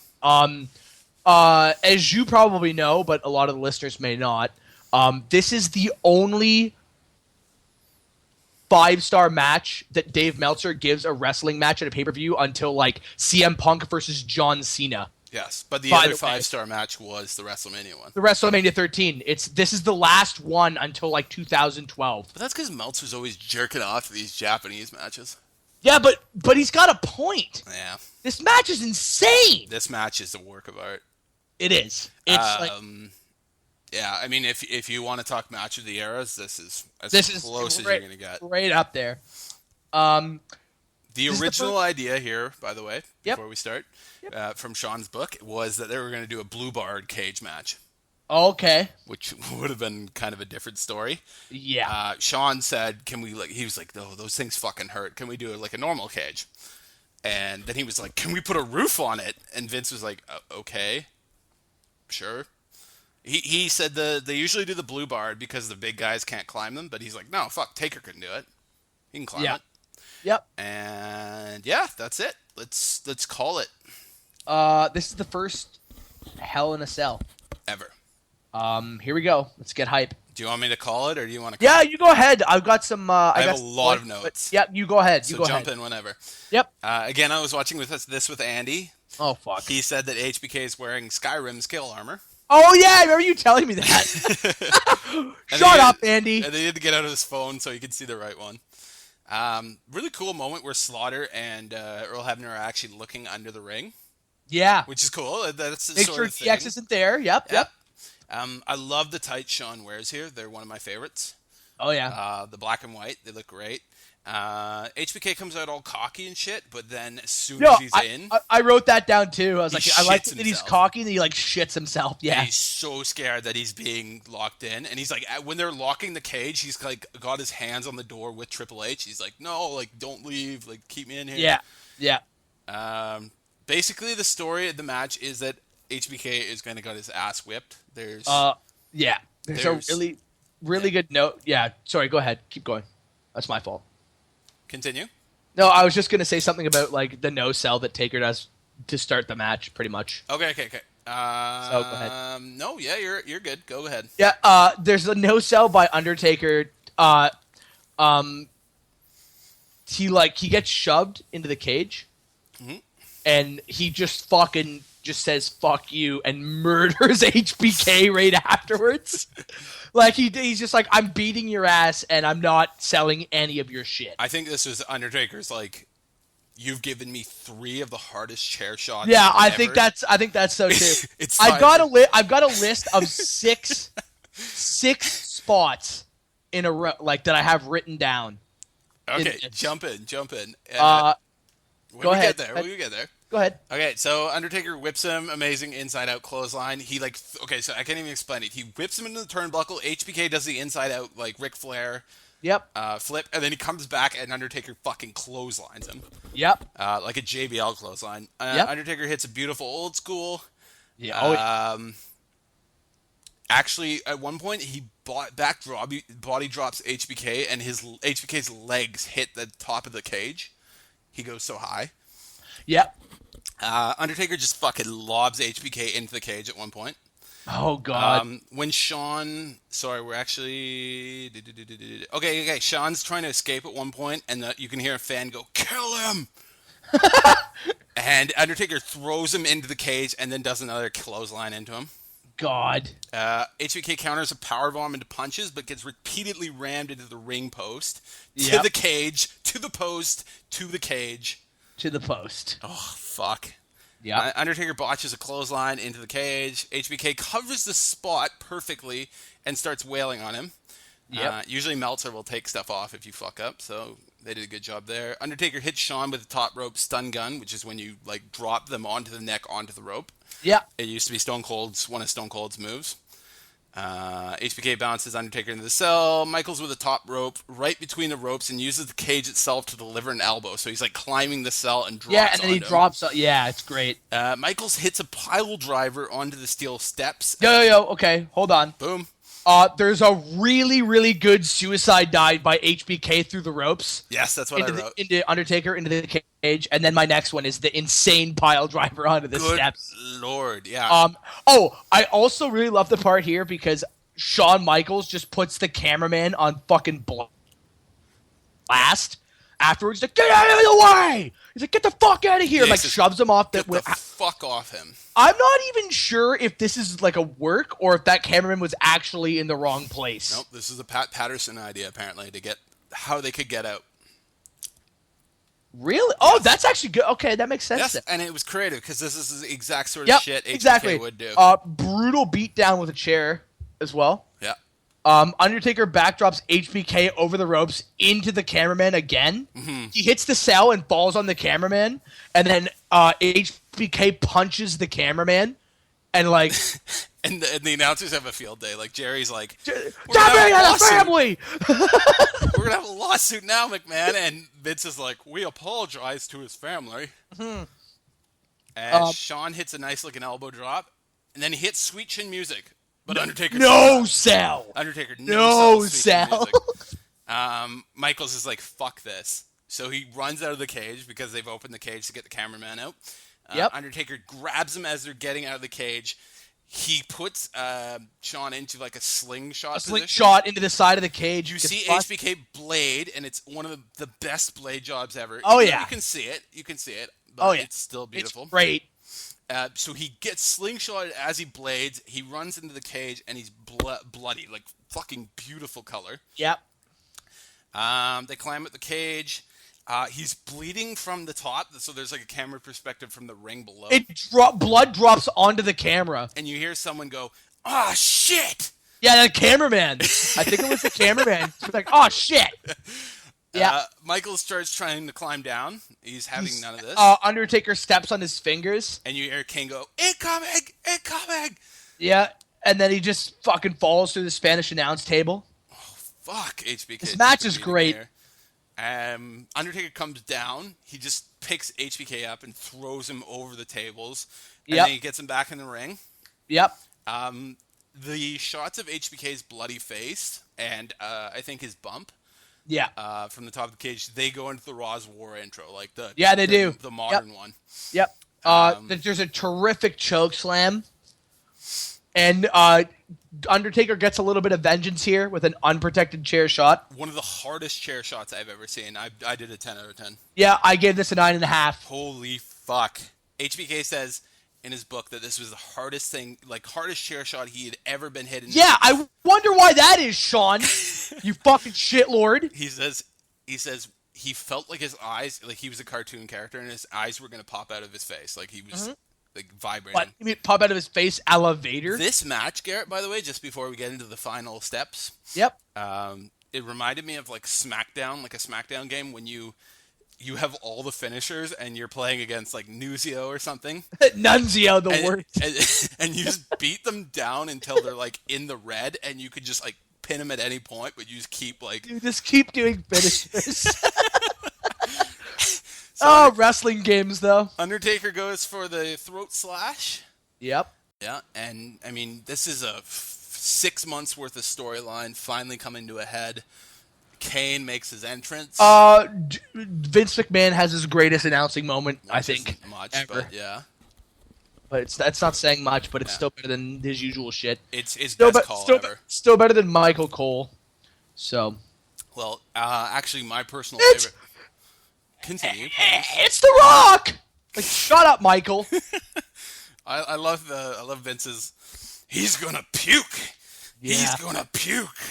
Yeah. From wrestling. What is that? Beyond the Mat. Beyond the Mat.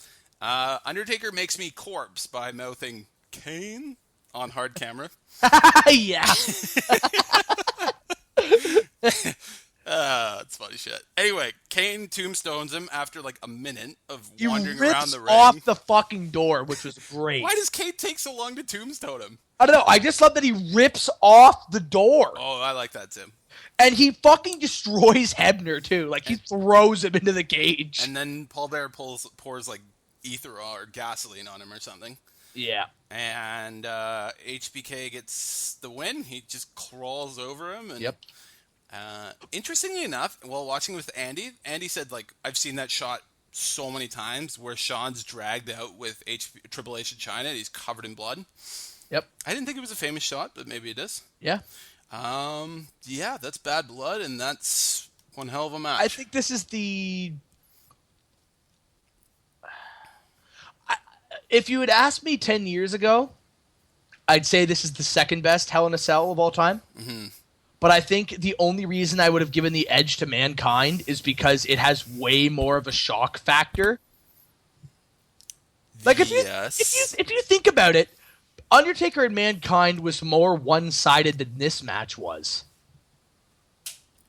Like, Undertaker throws him off the cell, they get up to the top, again, he gets backdropped through the fucking cage. Chokeslammed, yeah. Chokeslammed, and then, like, that's it. Like, the match is over. No, but actually, Mankind gets a lot of offense in that match. Yeah, that's true. I still think this one is probably better, if not the second best. This one's better than the... I like the King of the Ring one better, but I mean, I know this one's better. I can tell. That's a weird thing to say, but like it's... Well, we're older now. We know. No, I mean, I've been explaining to people why I don't really like Mad Max, but I know Mad Max was a good movie. Yeah. So I feel like it's similar to that. Yeah. So let's move into Raw the next night. Good. Kansas City. Yep. Kansas City, October the 6th, 1997. Which isn't in Kansas, which makes no sense. Vince McMahon is in the ring and announces that Brian Pillman tragically died yesterday. Here's an interesting and really terrifying tidbit. All the WWF superstars and referees are on the ramp with the picture of Pillman on the Titantron.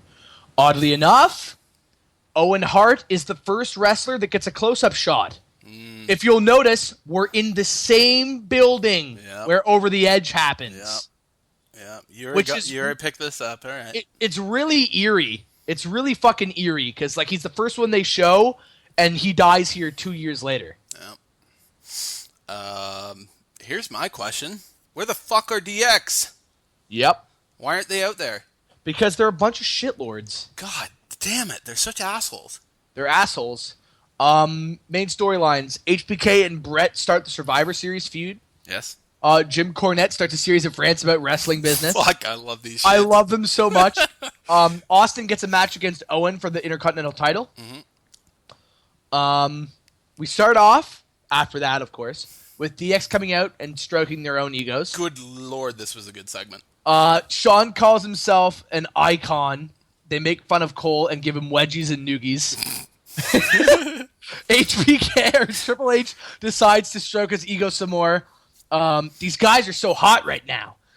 Triple H or HBK is.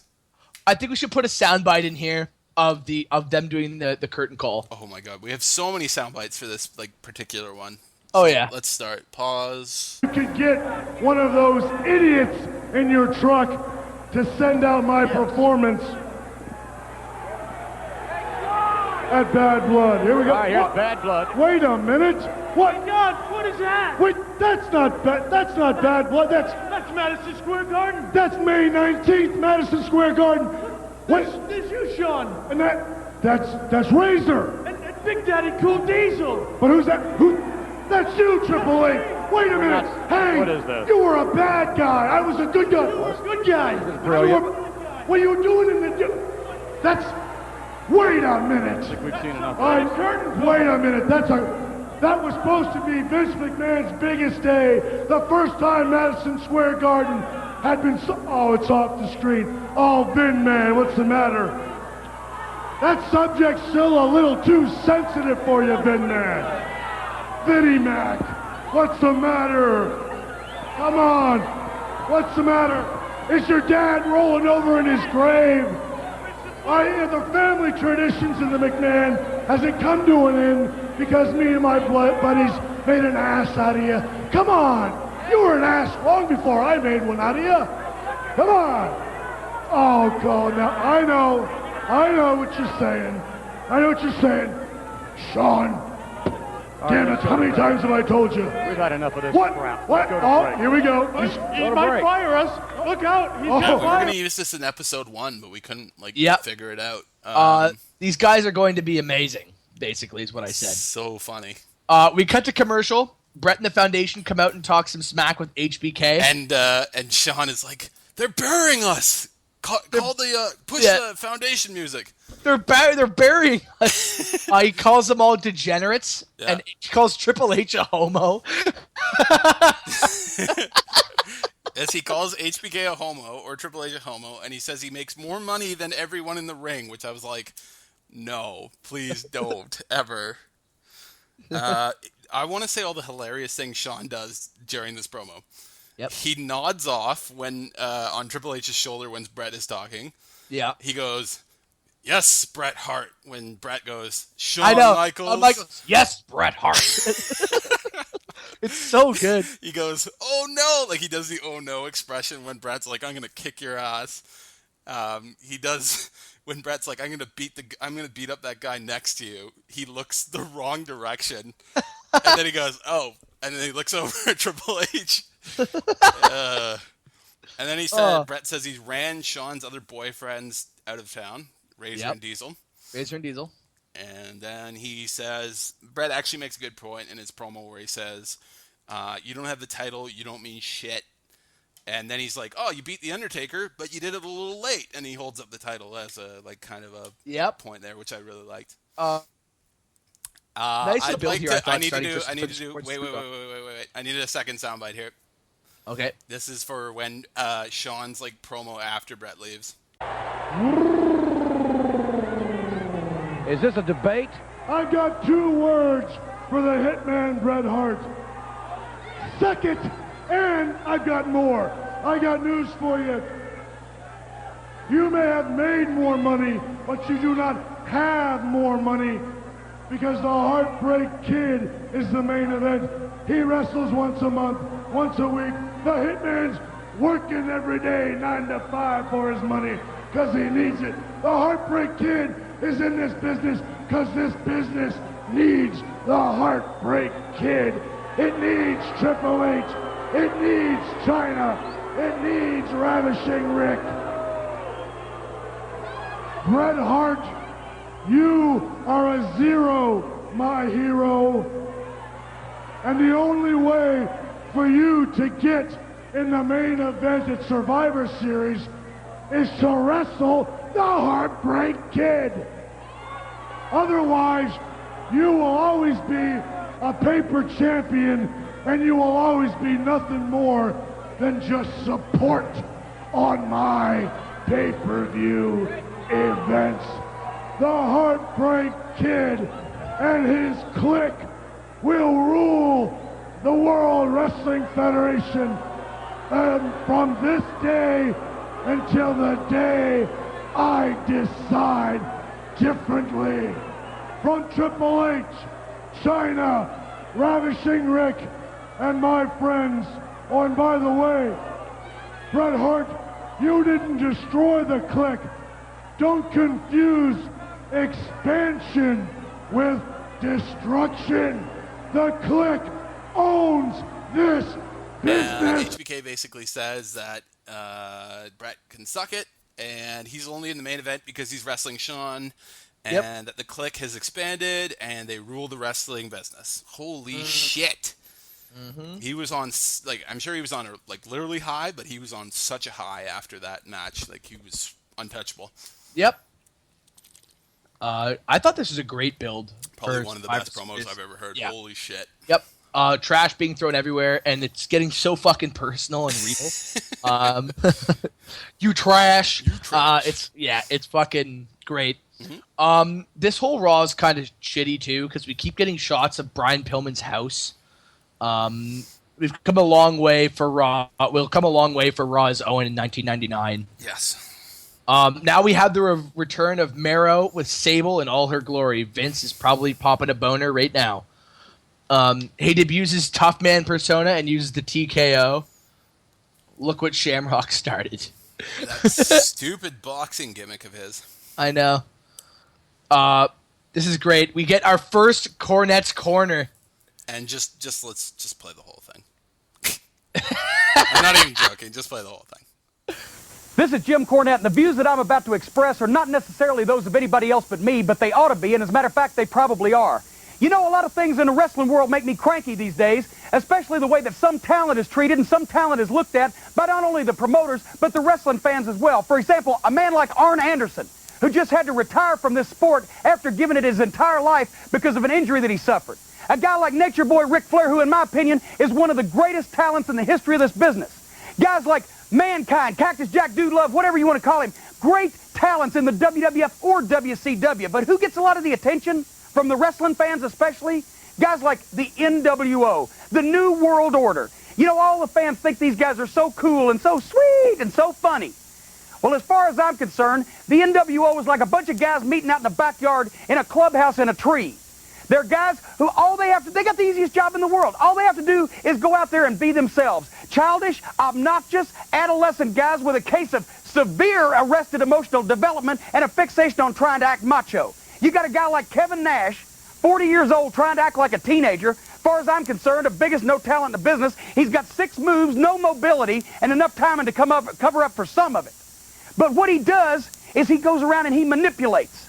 Kevin Nash had a multi-million-dollar promotional company, the WWF, push him to the moon to make him a star, and then what does he do? He leaves after he gives his word to stay in, so by the way, he's a liar too. He leaves and he goes to WCW for a big contract. Why? More on that later. You got a guy like Scott Hall, who's a good wrestler, but good's about it. He's the best of the bunch. But he had the same $1 million promotional company make him a star after he'd been in this business 10 years without putting 3 asses in a seat. And what does he do? He goes to WCW for a big contract. Why? More on that later. And then you got a guy, 6, 1, 2, 3 kid. His name's Sean Waltman, whatever you want to call him.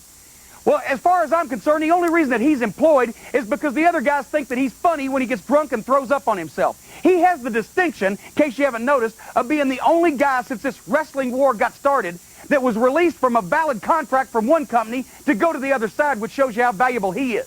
You know why they're all employed, why they're all in the spot they are today? Because of Eric Bischoff, the boss of WCW, not the NWO. Look at the credits on their pay-per-view if you can get one for free. The idiot's name is on it. He's the boss of WCW. He works for Ted Turner, and he throws a billionaire's money around just like water so that he can have guys that he likes to hang out with. Because even more than being a mark, for his own face and his own voice, Eric Bischoff is a guy who's a big fan of hanging around studly guys with long hair and beards that smoke cigars and ride Harleys so that some of that can rub off on his little pansy-ass frame. So he takes that billionaire's money and he throws it around like water to buy guys that he can hang around with to prove that his Johnson is bigger than everybody else's. And that's the sole reason that the NWO guys are employed. I think, me personally, that it's about time that the wrestling fans and the promoters, all of them in this business, started recognizing guys like Nature Boy Ric Flair, like Arn Anderson, like Cactus Jack, guys who bust their ass, who work hard and have ability and have talent to get where they are, instead of a bunch of guys that get to their spot by hanging around with the boss and sucking up. I'm Jim Cornette, and that's my opinion. Cornette just buries WCW. Oh, it's great. It is fucking amazing. After this... He says Kevin Nash only has 6 moves. I mean, you heard it already. Let's just break it down. Scott Hall is the most talented one of the bunch, but he's only ever put 3 asses in the seats. X-Pac, or 6, only has a job because he throws up on himself. Eric Bischoff is a mark. This is the first time we'll ever hear Eric Bischoff's name on Raw. Yep. Holy shit. Yep, we're getting there. We're in so there. desperate. They were just throwing anything they wanted on. We're in the heat of the wars now. Yeah. Bulldog wrestles babyface here against The Rock. This is a real dream match right here. Yeah, with underlying tones that Farouk wants another shot at the Intercontinental title. Mm-hmm. Yes, because I like this match a lot. The Hart Foundation basically cost Farouk the IC title. So. Yep, pretty much. Yeah. Why did Austin hit Farouk? We're about to find out. Well, hold on. Farouk comes in, starts whipping the leather jacket wearing Harts with a belt. Yeah. They sell it for some strange reason. And I say later, Rocky will get his revenge by rock bottoming Bulldog into dog shit. Oh, yes. There's a Bad Blood Encore video, and the video really makes you want to buy the Encore. Yeah. At one point, they make it seem like The Undertaker back body dropped HBK from the top of the cell through the table, which we know it was more of like stepping on his toes. Yeah. Yeah. Anyway, Steve Austin segment. We're about to find out. He tells Vince that he never went to a doctor, obviously. He'll sign his paper when he gets a match with Owen for the IC title. Farouk interrupts, and Austin tells him it isn't a race thing, and he's going to kick his ass anyway. Yeah, Farouk comes onto the Titantron, and he looks like he's been crying. Yep. He says Austin is tough just because he has tattoos on his arms. I wanted to point out that Austin doesn't have a single tattoo on his arm, and he only has one on his calf. Yep. The Rock is just fucking around in the background, just mouthing all the words that Farouk is saying. Yep. And then, as you said, Austin says it isn't a white thing, it isn't a black thing, it's a me kicking your ass thing. And then he takes the King's crown and he drop kicks it into the crowd. That's great. I love that part. And then you see some fat ass fan with the crown on his head, like, "Wah!" Yeah, and King's like, "Look at that idiot!" So then we go to in my opinion, this is like really distasteful. Holy shit! This interview with Brian Pillman's widow Melanie, I think it's fucking awful. Every time they cut to her during like commercials, she looks so unhappy and pissed off. Yeah, well, like I think they should have just showed the tribute video and left everything else alone. Yeah, I don't know why they bothered to do this. I think it was it's just cheap TV, I think. Interesting fact, Garrett, that the original Pillman gun angle had Melanie taking a bump. Oh, really? And Brian was going to fire the gun on air. And USA was like, no. No. Austin was supposed to like make her take a bump, and Pillman was going to shoot the gun like with, gunshots on live TV. Jesus. Yeah, it would have been exciting. We hear these rocket explosions. Shut up, those are gunshots. There's been several explosions. So then we go to a match with the Truth Commission against the Hardys, or supposed to be. But then Kane comes out, fucking tosses. Wait, we just skipped the Melanie Pillman interview. I didn't write anything because I thought it was shit. Okay, I said, basically Vince twists Melanie's arm to be like, it wasn't the WWE's fault that Brian just died because of a drug overdose. Which actually wasn't the case. My favorite part is where Vince goes, have you figured out as a single parent how you're going to raise 5 children? And I'm like, Jesus! You're a cunt. And Melanie says, I don't even know what day it is. Yeah, Harsh. Pretty much. And her daughter dies like a couple of years from now, too. God! Yeah. So they're like the Kennedys. Yeah, Jesus. The Hardy Boys come out. Yep. And I really wish we could see a TLC match in this day and age, but yep. Not for a couple of years. But then Kane comes out.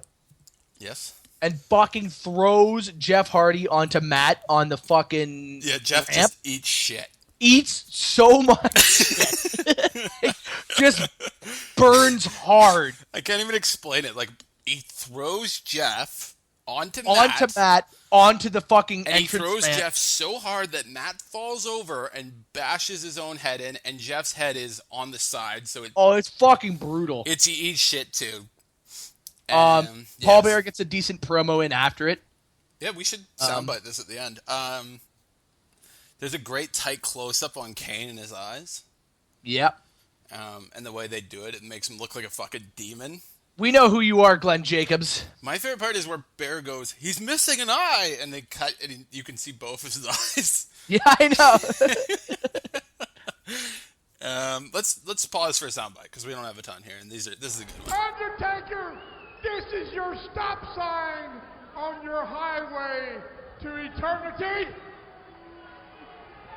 Starting with these boys tonight, we are going to walk through the World Wrestling Federation, take each wrestler, one by one, and destroy them until we reach you, Undertaker. That is why Kane is here. And we have you to thank. Every time you look around, you're going to see your brother behind you. Every time you close your eyes to go to sleep, you're going to remember that terrible night, the fire. Oh yes, the fire. Undertaker, welcome to your worst nightmare. Well, ladies and gentlemen, last night when Kane came face to face with The Undertaker at Bad Blood, it was absolutely shocking. The encore is tomorrow night on pay-per-view. This man is a monster. So Paul Bearer basically says that he's going to make The Undertaker's life a living hell until he faces Kane. Yep. Yeah. Cool. Last match on Raw is Triple H versus Brett. This is a great Raw. I said this is sort of a dream matchup of different eras. I wrote that as well. I would like it to be like Brett from around 92 against Triple H from 2000. Oh.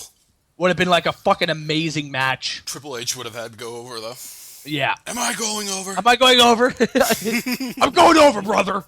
I should have changed brother with an N-word there. That would have been more appropriate. LOL!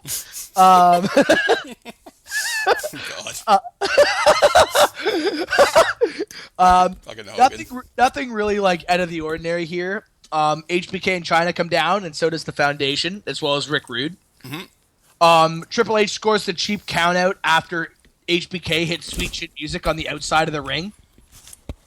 Yes. DX celebrates on the rampway, and the Foundation is fucking irate. Let me rewind here because I wrote a ton of notes. Okay.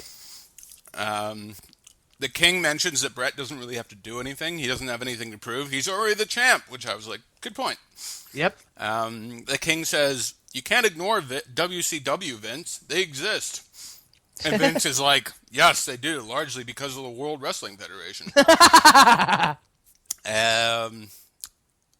What is it? King says that HBK is influencing Triple H. Vince is like, no, I think it's the other way around.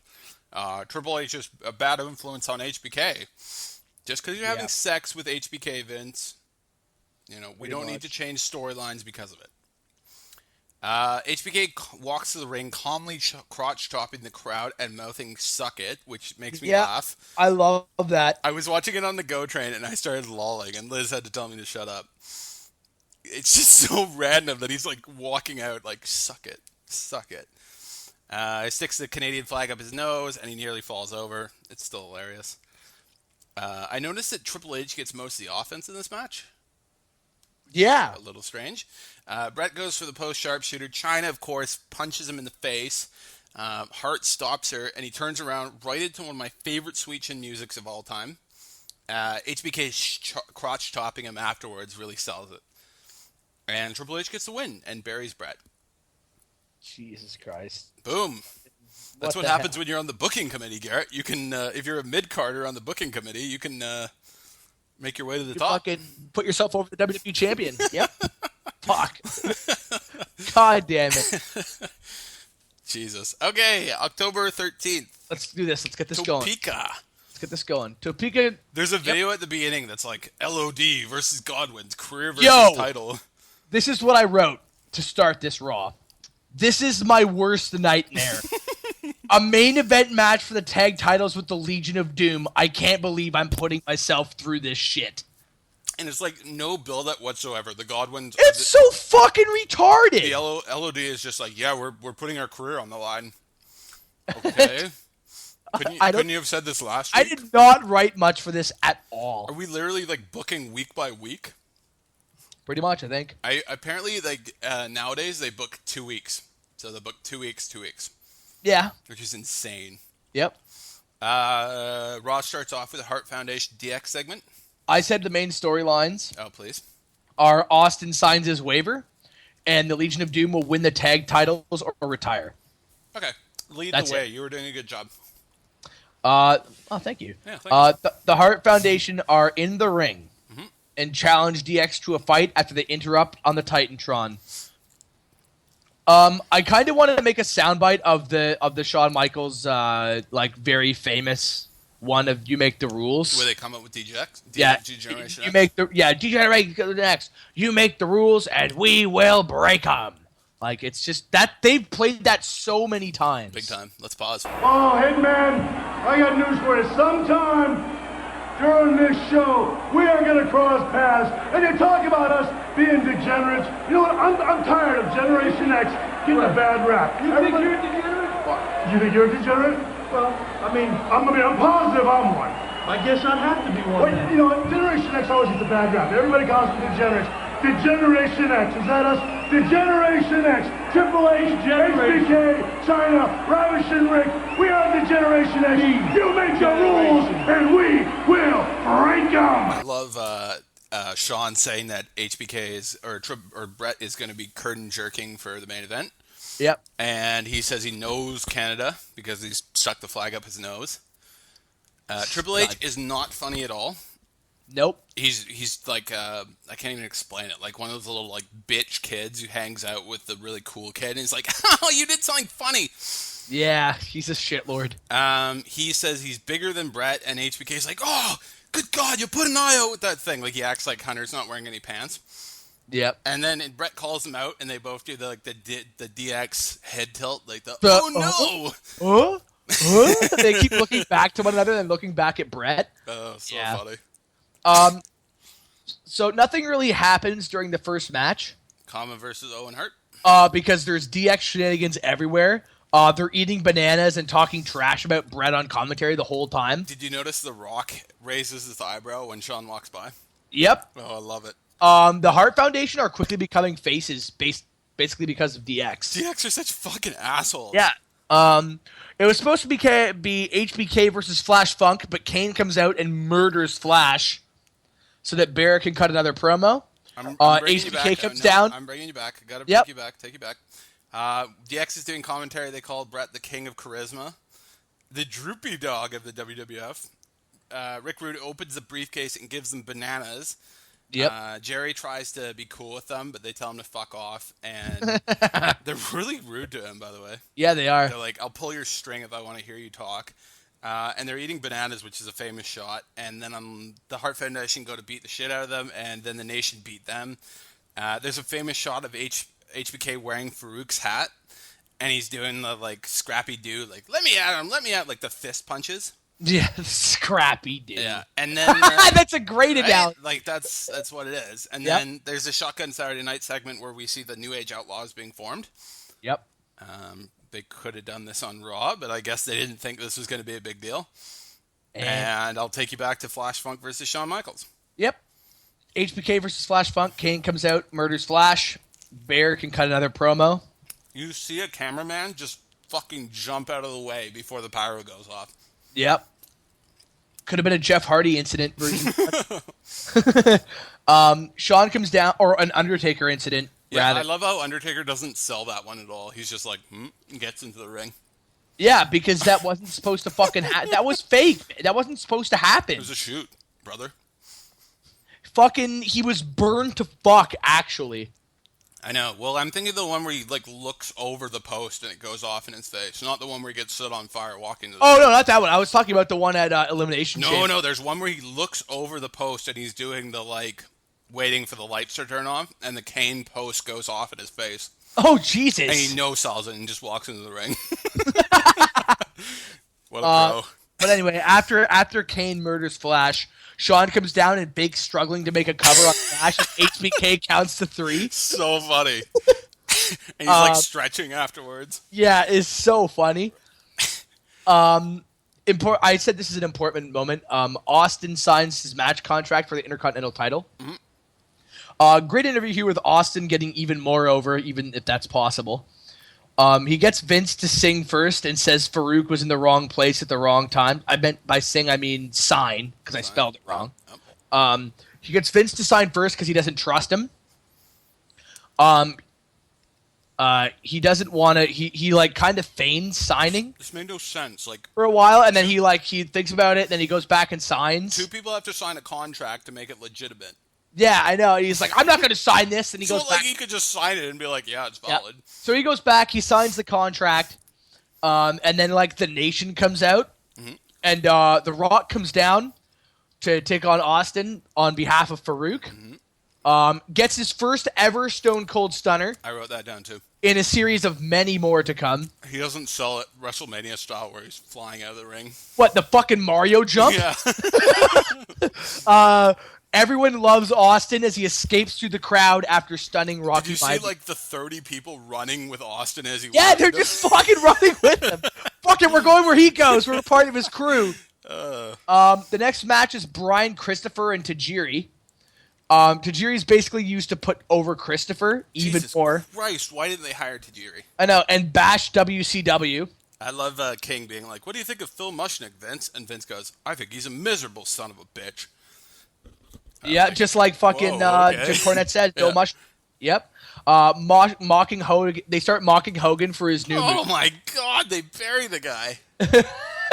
Vince is like, "There's a new Hulk Hogan movie that's going to come out and lose money," and JR is talking about no holds barred, no profits allowed. Goldust is back with Marlena with no explanation whatsoever. Thanks a lot, Russo. Yeah, Pillman died, so moving on. Although, that bringing me back to, for those of you that don't know, the actual angle that was supposed to happen with those 3 is fucking great. I wish it could have happened.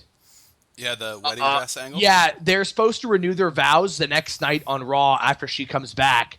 And then, basically, Pillman was supposed to interject when it's like, speak now or forever hold your peace. And he comes out, beats the shit out of Goldust, and bloodies him. And then Marlena has Goldust blood all over her dress and jumps into Pillman's arms and fucks off. Oh, that would have been good. That would have been fucking amazing. I would have loved that angle. Yeah. See, that, like, because we always throw shit at Russo for being like, this fucking angle's retarded. But, like, you can't be like, well, fucking, you're an idiot, Russo, when, like, one of the main people died. Yeah, no, this would have been a great, I mean... Would have been a great angle. Yeah, and it would have given Terry something to do, because Terry basically has to fuck off for a while. Yep.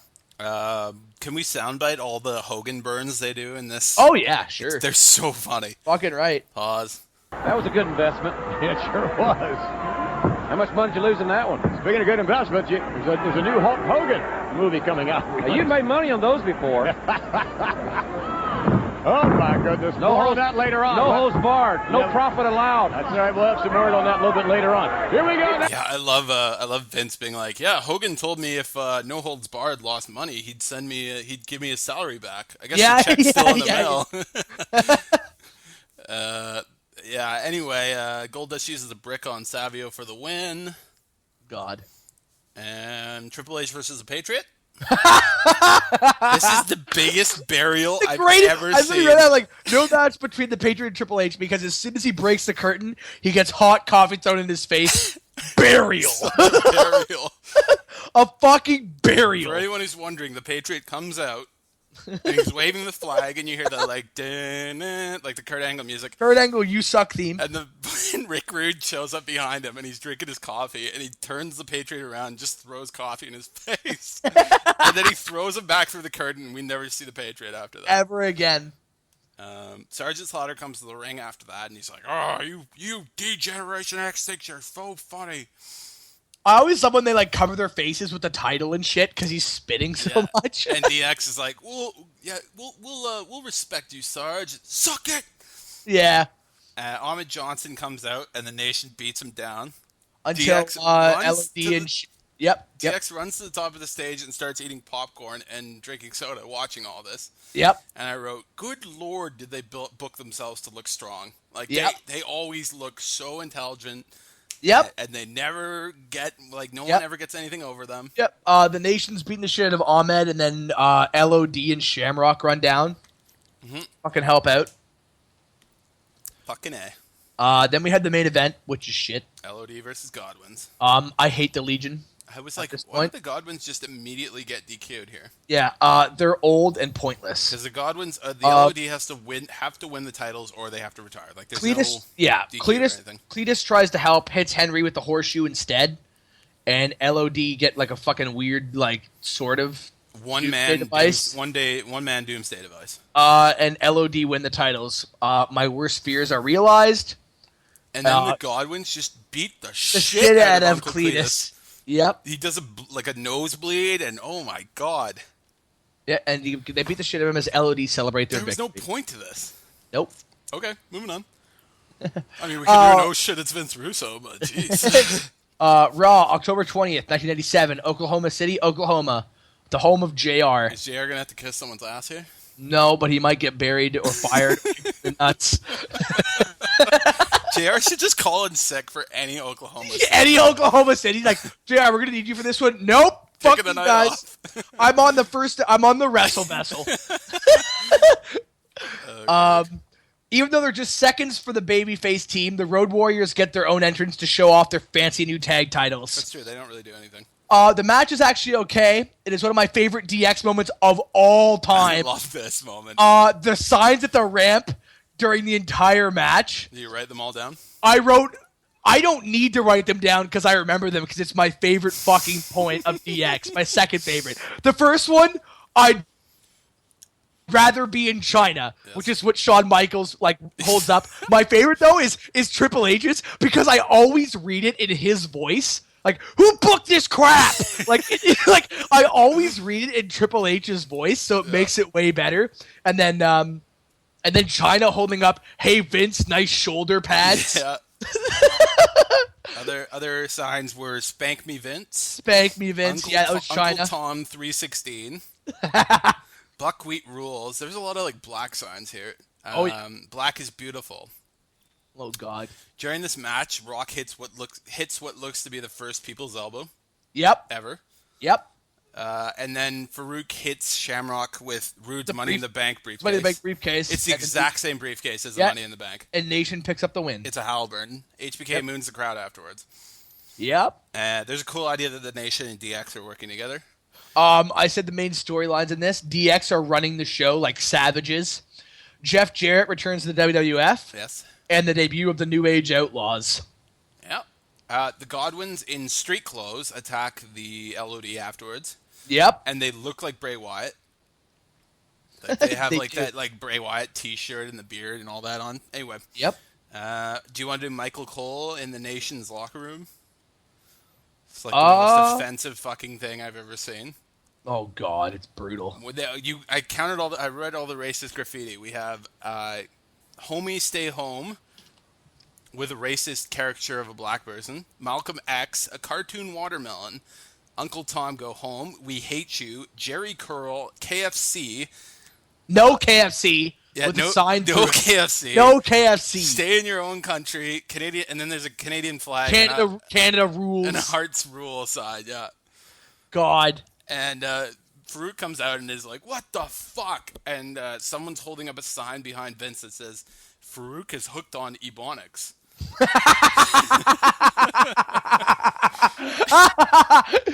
That's amazing. And then Vince is like, oh, vandalism doesn't equal racism. And I'm like, those are racist writings. Those are racist. That's racist vandalism. God damn it, Vince. And then all the Hearts come out. Yeah, they come out, they fight Farouk, who calls them racist and blames them for the locker room graffiti. Not much happens until Stone Cold Stunner happens to Farouk. Brett gets a confused easy pin. Yeah. Brett's like, what the fuck is this? Oh, well, I'll take it. Just pins Farouk. I love the part where the Nation just beat the fuck out of Brett while he's doing the pillar sharpshooter and the ref doesn't call for the bell. Yeah. That's like the perfect time for that Randy Orton soundbite we were discussing. Oh, Jesus. Ring the bell. It's Ring the bell. There's another Karate Fighters tournament. Oh, no. And then Jeff Jarrett comes out. Yep. I said this was an important moment because I guess it is. He comes back and blames Eric Bischoff for not being given any opportunities because he wasn't one of his boys. Another mention of Eric Bischoff on Raw. He tells Vince he's not working with... He thinks it's hilarious that he's going to have to work with the likes of Stone Cold and HBK and The Undertaker and thinks that's a big joke. Yeah, that's not going to happen. And he also hopes that he's worth the headache to Vince. Yes. Also, he says that Vince... Spoilers! He's not. Well, he's a pretty big headache at one point. He says he had to wrestle a clown, a drug addict, Razor Ramon, and a black man who couldn't speak a word of English. I wonder who he's talking about there, Garrett.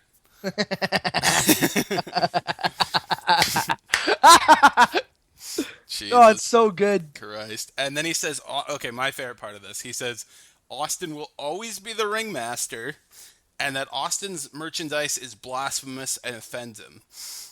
Okay. Guess who got really pissed off at Jeff Jarrett when he came through the curtain? Austin? Yeah. Vince Russo did a promo or like a podcast recently, and he said he's only seen Austin lose his shit 2 times, and this was one of them. And apparently Austin was waiting for Jarrett when he came back, and he just fucking tore his hide off. For what? Oh, about how it was offensive? Yeah, like he basically buried him. There's no reason for him to do that, and like I think Austin was very protective of his merchandise sales, especially if someone's like, it's blasphemous. Okay, well maybe I won't buy the shirt. Like, yeah. Austin also hates Jeff Jarrett because when he used to work for Jerry Jarrett, yeah, he was staring at his paycheck once because Austin apparently was making no money and was having to live off boiled potatoes. Yep. And Jarrett walked by him and was like, "Hey, it's not going to get any bigger." Staring at it. Like he's staring at his check. Jesus Christ. So apparently what a fucking shitlord. Austin was like, I'm never working with Jarrett. Never book me with him. Fuck Jeff Jarrett. And Russo was saying the second time that Austin went crazy was when they had a segment with Jarrett and Austin took him and like JR and Vince all into a room, and he just was like, no, fuck all of you, this isn't happening, and like went crazy on them. So he hates Jeff Jarrett, and yeah, that's holy fuck. Yeah. K. Okay, so after that fucking shit, I know. The more you know. HBK and Owen battle in the ring for their respective belts, with both factions away from ringside, which is fucking weird. Great match, but then Austin comes in and stuns the referee, and Brett comes out and beats the hell out of HBK. Why was HBK taking like an hour to come out to the ring? I don't know. Did you write that down? No, because he was trying to tell the rest of DX to stay behind. Oh, okay. Is what they said. It was on commentary. He's like, he doesn't want anybody else to come out because Owen left the foundation behind, right? Okay. And then both factions come out at the end, and it ends in a brawl, of course. This was a great match. I loved it. Mick Foley makes an appearance for like the first time in like weeks to face the Bulldog, but gets a choke slam from Kane instead. Yes. Wait, before we do that, Undertaker cuts a promo just before this match, and he's like, I've always been alone. I've been haunted by my grief. Now that Kane's back, I'll never fight him. And I was like, it makes sense. It's his only family. Why would he fight him? Dude Love comes out after that, and we get to see the Dude Love entrance video where he's like flying and shit. Yes! It's so funny. Yes! And before Kane comes out and murders him, Paul Bearer is actually like saying something to Mankind or Dude Love, and I'm assuming it has like something to do with their previous history. Yeah. Dude actually kind of morphs into Cactus and Mankind during this, and he Cactus clotheslines him out of the ring. Kane lands on his feet. Mick grabs a chair and hits Kane in the face with it. What did I rate it? 6.5. Yep. You say about the same? Yep, I said 6.5. Nice. Kane no-sells it, chokeslams Dude Love onto the fucking stage twice. Yep. Oh my lord. What a bump. I was Facebooking you about this recently. The Headbangers versus the New Age Outlaws. God! Okay. I said this is an important moment. It's the debut of the New Age Outlaws. The first point I have in all capital letters, the crowd is dead. This is the most awkward debut I've ever seen. Like, they don't know what they're doing. No music, no costumes. Billy Gunn comes out as the Rocky Billy. Road Dogg just looks like a jobber. They come out and Road Dogg's just on the mic and he's like, oh, and he doesn't even do the, like, he does the you better call someone, but it's like, you better call someone. You better page someone. Yeah, I know. And JR's like, what's with all this pelvic stuff? It's ridiculous. Yo, I like how JR just immediately hates the Outlaws. Like, they just debuted, he's like, these guys are idiots. Like, there's no class, and like, he just fucking hates them automatically. This is a nothing match. Billy Gunn grabs a boombox and breaks it over Thrasher's face. Pause! Oh, shit! That's a Russo moment. It gets there as we see Thrasher do a blade job after a boombox. And then the Outlaws yell at Vince for not pushing them before. Holy crap. Good God. What the actual fuck? And then Road Dogg calls King, I don't even want to say the word, but slur for gays. A homo? No, the F word. Oh, really? Yeah. I must have missed that. Yeah. God. No one's ever getting me on tape saying that word, so. Anyway. What, faggot? Don't you do it. Don't you dare. I just did. Don't you dare. It's a bundle of sticks, dude. You're fine. Anyway. You're going to be in the courtroom in a few years and they're going to play this. Okay, that's fine. Edit it. Taka versus Tajiri. Yeah, Sonny comes out to intro this because they don't have anything else for it to do. Mm-hmm. And I wrote, yes, I love these matches. Yeah, they have a really good, fun 3-minute match. I fucking love both these guys. Give them more time, for fuck's sake. Yeah, both these guys have amazing talent. It's a shame that Taka was never properly used. Same with Tajiri, really. Well, Tajiri gets a much bigger push than Taka. He turned into a fucking heel with Tori.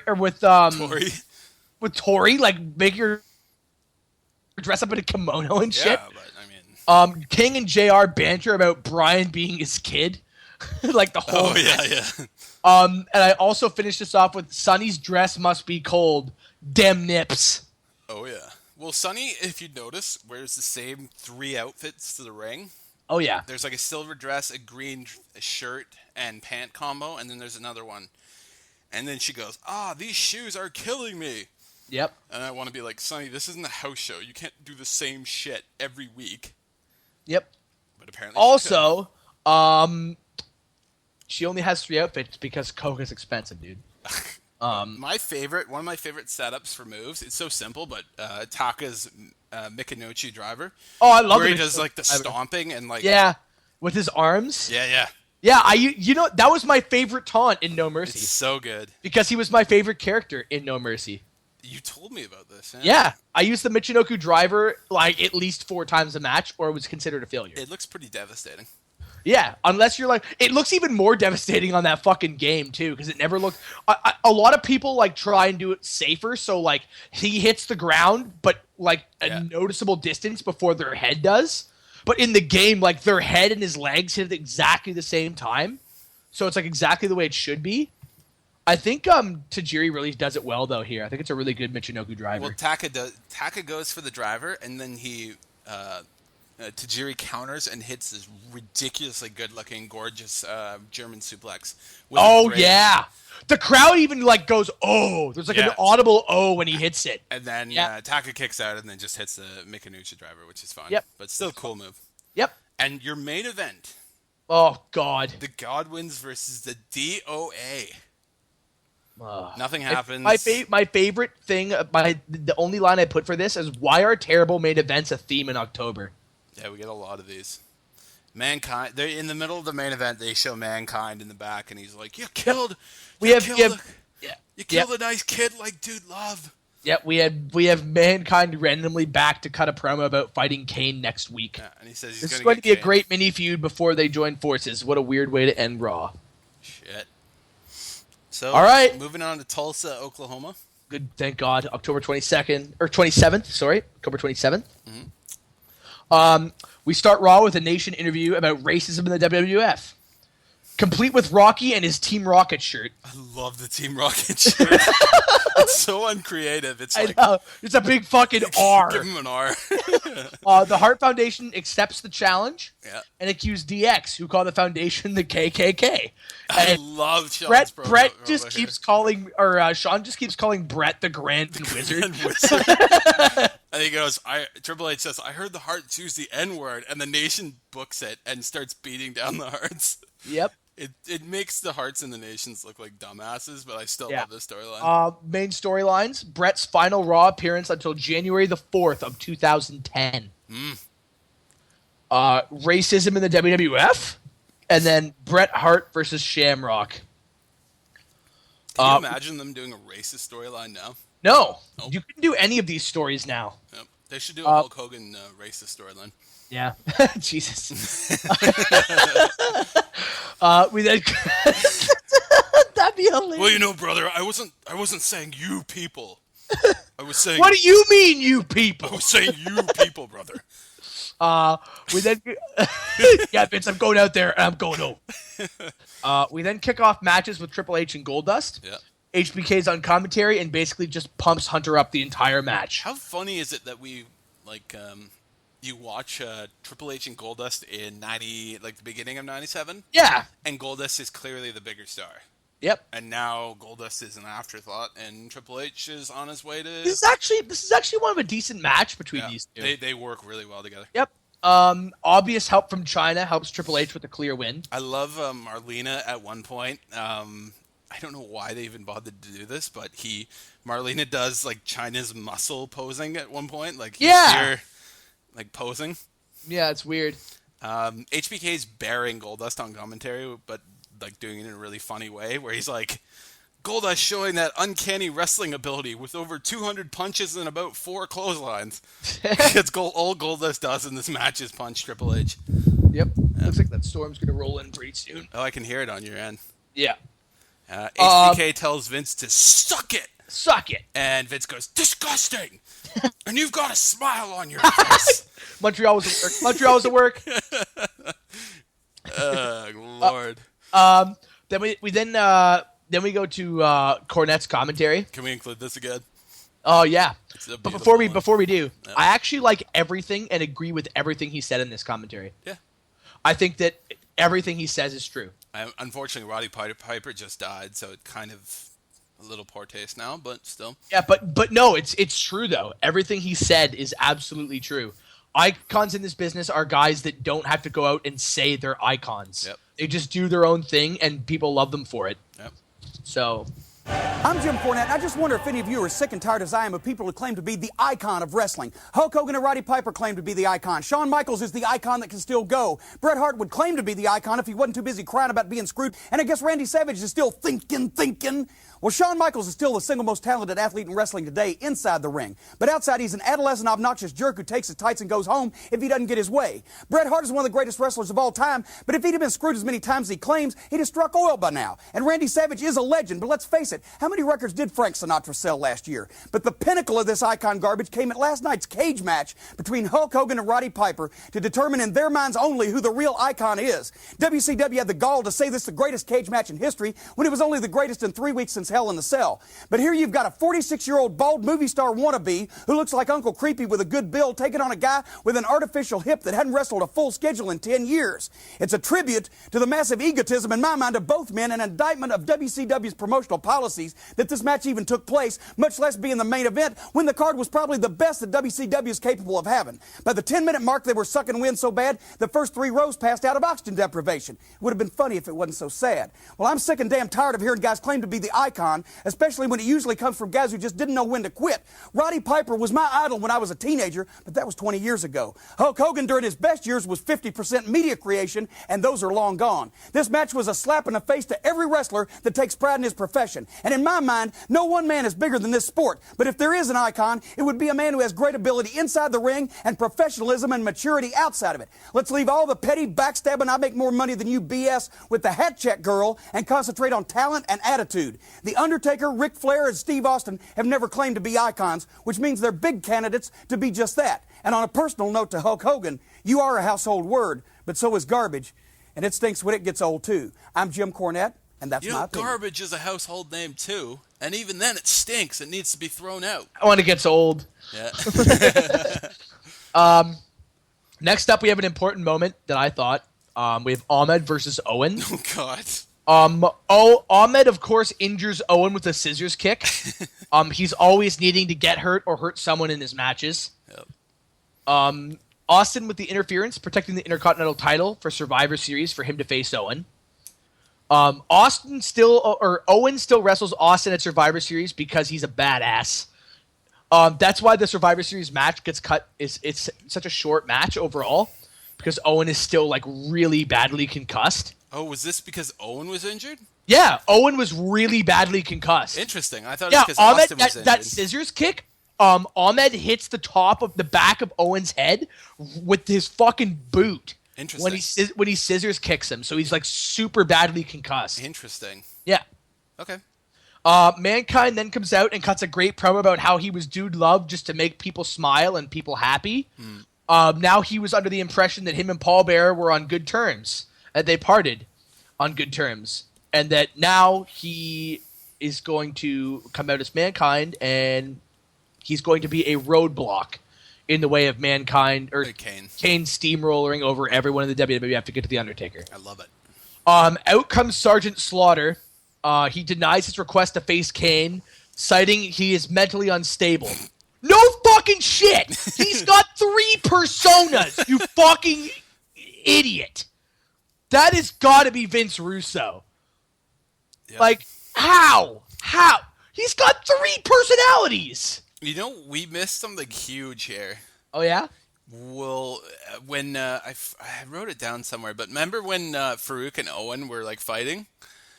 And at Bad Blood and JR, and at one point JR's like, fucking Sergeant Slaughter, what an idiot. What does he think is going to happen putting Austin at ringside for this match? What a genius. Yeah. Yeah. So they're making Sergeant Slaughter look like a dumbass anyway. Well, he is a dumbass. Yeah, apparently. You're mentally unstable. Yeah. He's got 3 personalities. And then he gets the mandible claw. Yep. He does get the mandible claw. So Sergeant Slaughter is just getting his ass kicked by everyone, apparently. By everyone. Yep. Okay. Such is the role of the commissioner. It's time to enter the war zone. Bret Hart and Shamrock face each other for the title. We all know full well that Shamrock isn't winning the title this close to a pay-per-view. They could have. They could have and then had it switch again next week, I guess. This would have averted all the issues. Yep. This match is actually excellent. But then Shamrock would have been a WWF champion. So Yeah. I like this match a lot, actually. Yeah? I thought it was really good, too. Lots of submissions, finisher attempts. Nice to see them give a bit of a push to Shamrock, who I think's really been earning his keep lately. They definitely have plans for him here. Yeah, with a tap out on Brett, with the ref out cold. Yeah, a visual tap out. Yeah.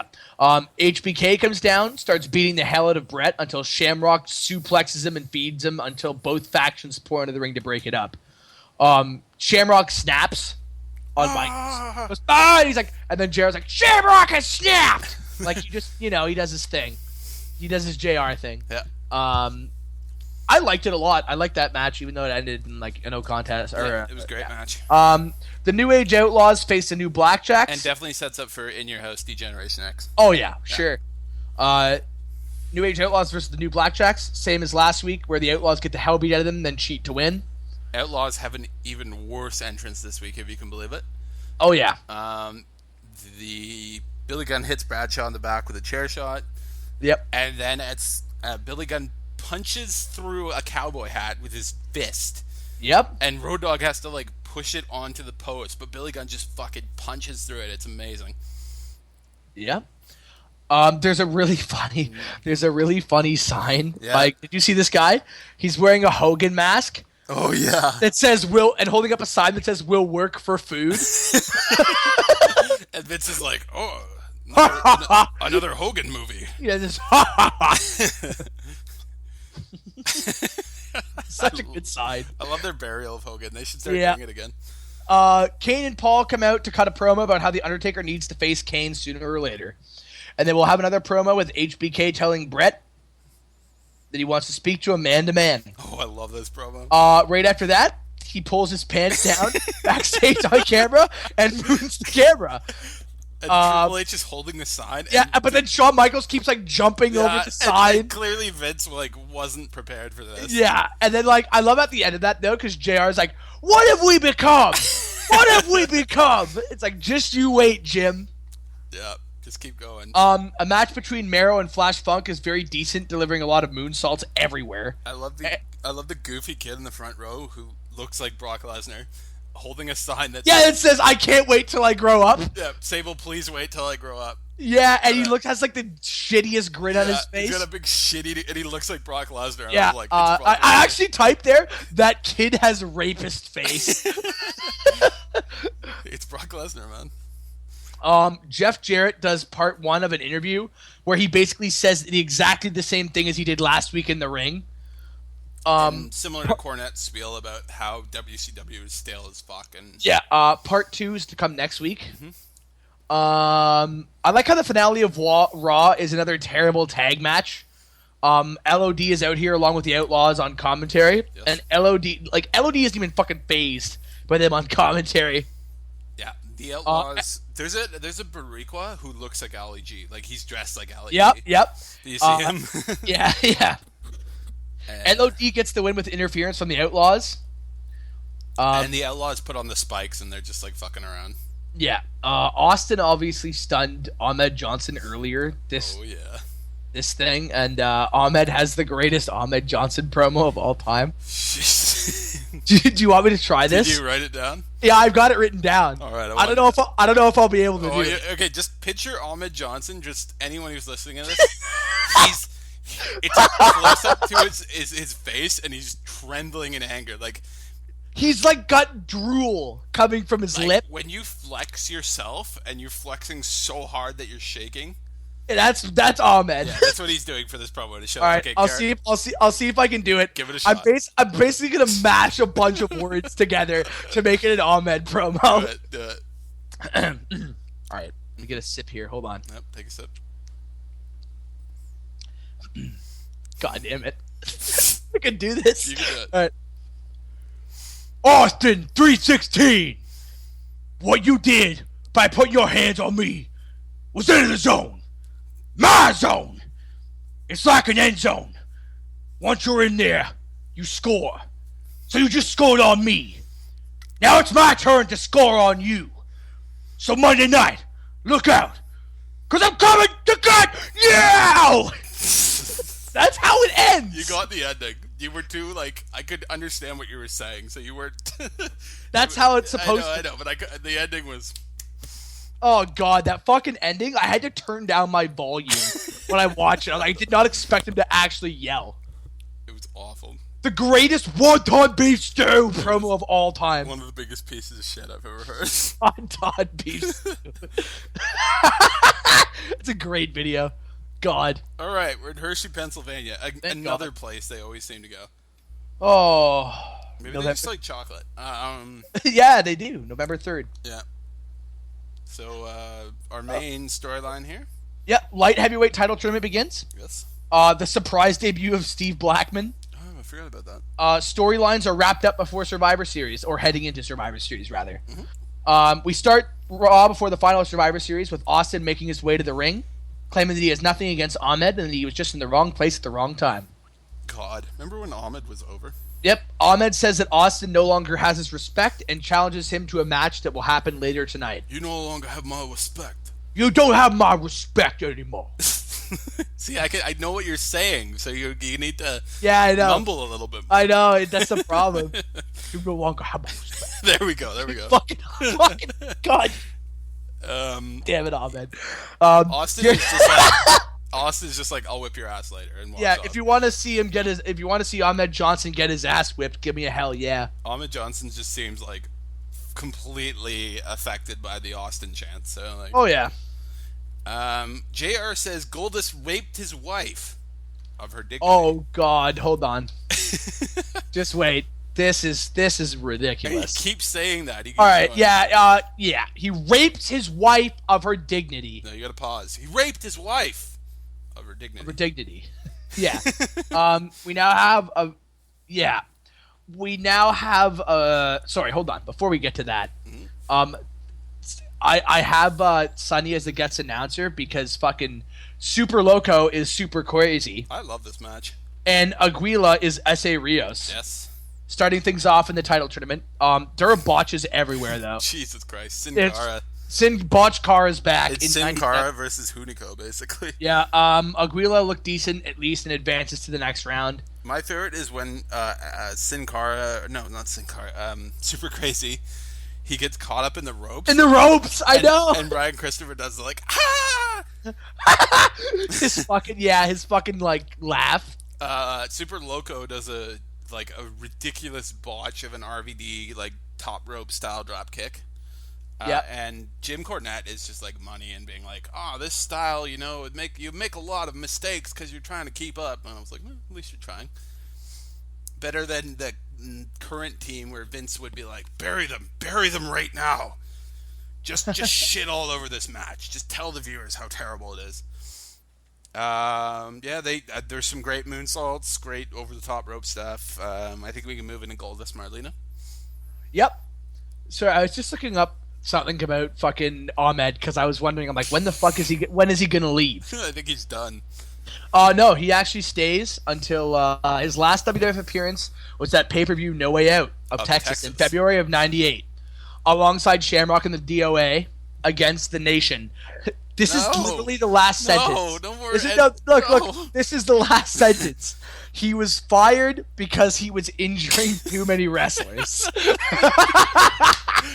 It's on Wikipedia? Yeah. And then he gets hired by WCW. As Big T. And he feuded with Booker T over the letter T. God. I'm not joking. See Booker T. I'm smiling. And he comes out like 400 pounds. He's so much fatter. No, they actually they released him in 2000 because of ongoing weight issues. Oh, That's really? Actually why he got released. Yeah. Yep. Goldust and Marlena. This is very Russo-esque. God. I loved it. It's really dark. Really dark. It's like the darkest thing we've ever seen. Oh, holy shit. We're gonna basically, it starts off with JR interviewing them, being like, I'm sure you're glad to be back together and be home. And Marlena saying, like, yeah, we're great. I'm really glad to be back at home with my daughter and all this stuff. And then Goldust just fucking drops bombs. He just goes ham on her. And he's like, I can't do this anymore. She's like, what are you talking about? He's like, everything that you're saying just makes me sick to my stomach. Yes. and he's just like, I can't. He's like, you. It's always my fault. You would hound me if I didn't do what you wanted or didn't get what you wanted to do. Well, I went out and I didn't know what you were doing for 30 days, but I went out and I found something that appreciated me for me. And he's like, he just basically goes on this fucking huge tirade about how like he hasn't loved Marlena in a long time. Or he doesn't love Terry, and how like, and he's like, as far as Marlena is concerned, you can take that and this wedding ring and you can shove it up your ass. And that's how it ends. You think I was sitting at home playing husband, Terry? Playing husband, Terry? That's bullshit. Playing stay-at-home dad? It's bullshit. Playing Mr. Mom? Look at me now. Why can't you look at me? I am shaking with anger right now. Why can't you look at me when I'm talking to you? So fucking awkward. So dark. Let's soundbite this. It's really crazy too, because it's right around the time that him and Marlena actually split. Yep. So it's like there's probably a lot of pent-up emotion there as well. Yep. So let's pause here. For a long, long time now, Terry, I haven't loved you. I do not love you. I'm sick and tired of it.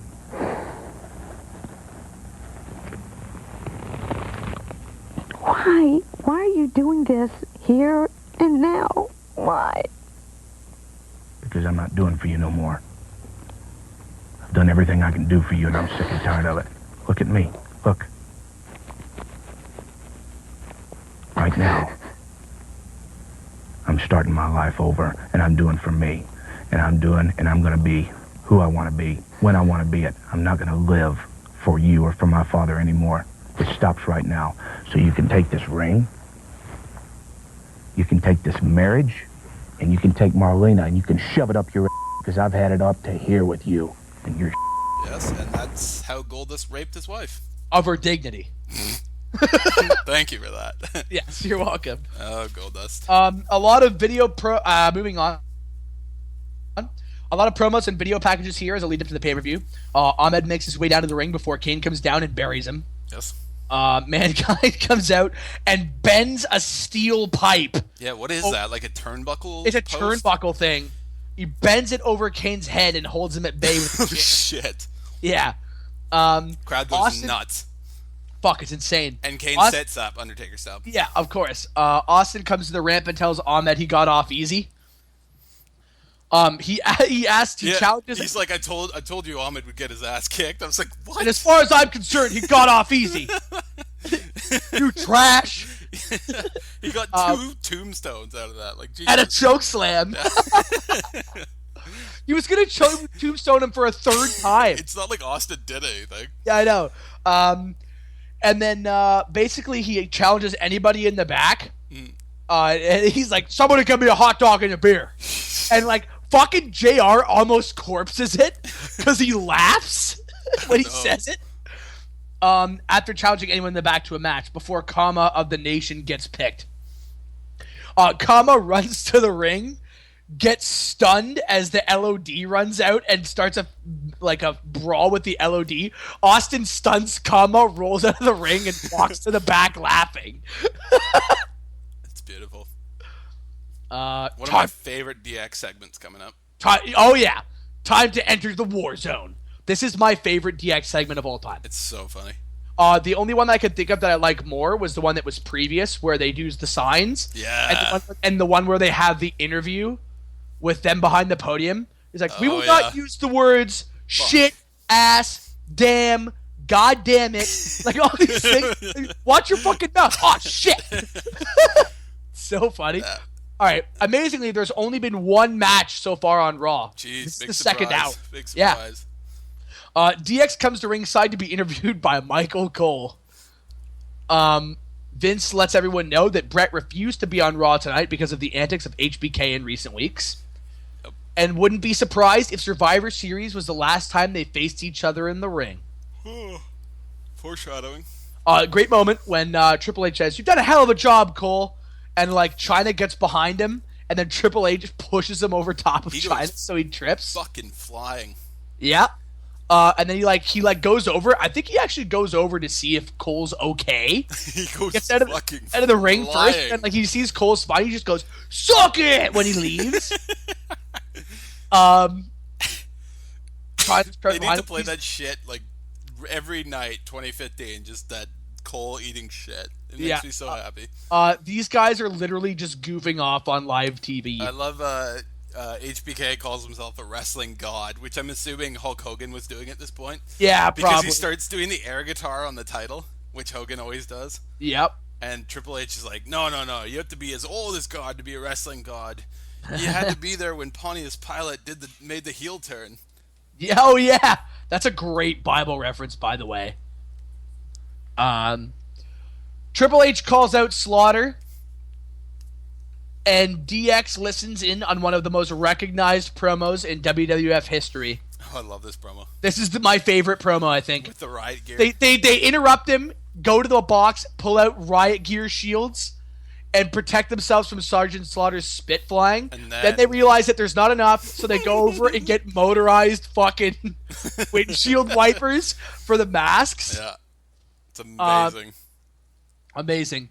Shamrock says that HBK will face Shamrock tonight instead of next week. Yep. To which Sean kind of is taken aback, but not really. Yeah, at least he sells it. Yeah. Mark Marrow next faces Savio Vega in a really quick squash. And they cut to him looking for Sable backstage. Yep. And he grabs her, and she's naked. Mm-hmm. And I literally paused this. I must have watched this like 10 times looking for a nip slip, but unfortunately, no luck. Not because I want to see Sable naked. I mean, I just want to see if they actually showed a nipple on live TV, but... say la vie. Yeah, Marrow is fucking hopeless. The knee injury really fucked his career. He just has no charisma here. Yeah.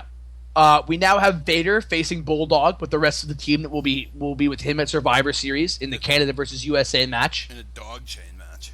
Being a Four Corners dog chain match, this is pretty telegraphed to begin with. Mm-hmm. We find out that during the match that the Patriot is injured, so Team USA will be shorthanded.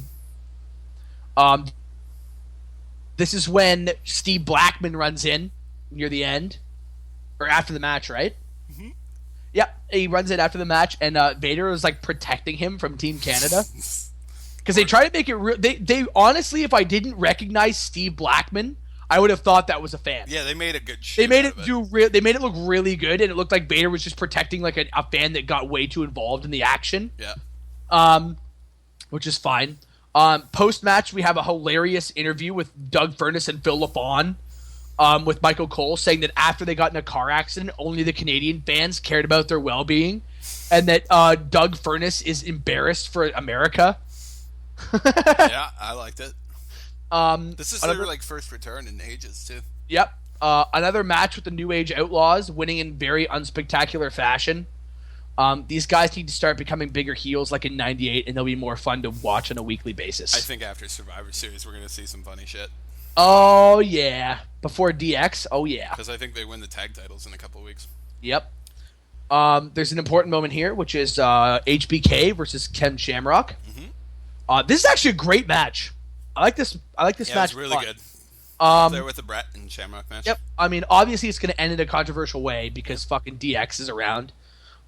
Triple H drops Shamrock onto the briefcase with a pedigree, and that's what happens after we go off the air. Obviously, he gets DQ'd before that. HBK, that is. Gets DQ'd. Yep. Shamrock was like, just gets pedigreed, and that's how we end. Because fuck it. Yeah. Alright! We're there. We're finally here. We're fucking there. It feels like it's taken us forever to get here. No, but we've been starting since like 96. I know, but this is important. Yeah, it is the most important, arguably the most important event in WWE history. Yep. It's a big crossroads. Can you imagine all the different things that could have happened? God. Yeah. And it's such a simple solution, but we'll get there next episode. Yep. Yeah. The first introduction, like the introductory promo. Yep. I fucking love it. Yep, the one with HBK and... And I wanted to do a soundbite. I don't know if it would do it justice in a soundbite, but I think it's a fantastic promo, and I think we should include it. All right. We're down to 1 minute and change. Sharpshooter, he got it. There's nowhere back, has to be screaming in pain. He gave up. No, not yet, no. This match has been ordered to continue.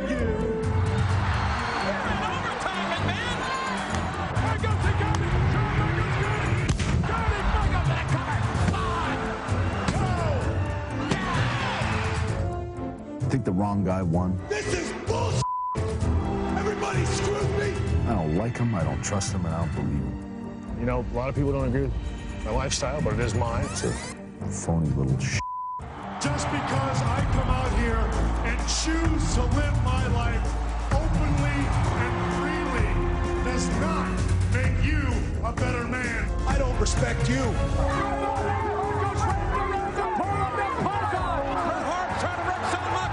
You don't understand what it means to have dignity, to have poise, to bring prestige to the World Wrestling Federation. I do this because I like it. You do it because in your mind, Martin Man, you really think all of this is yours.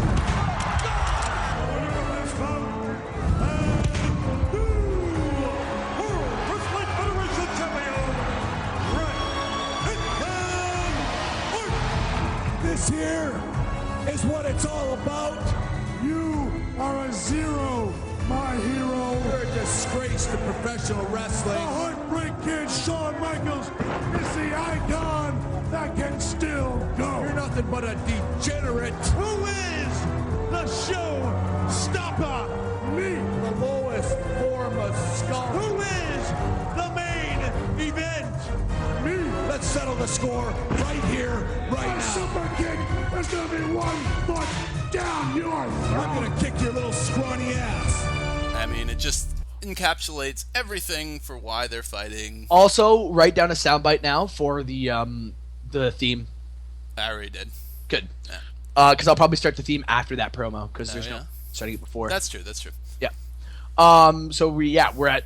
It does what you said. It encaptures everything that's been going on with that feud. It shows you all the way back to WrestleMania 12 and everything there. This is taking place in the Molson Center.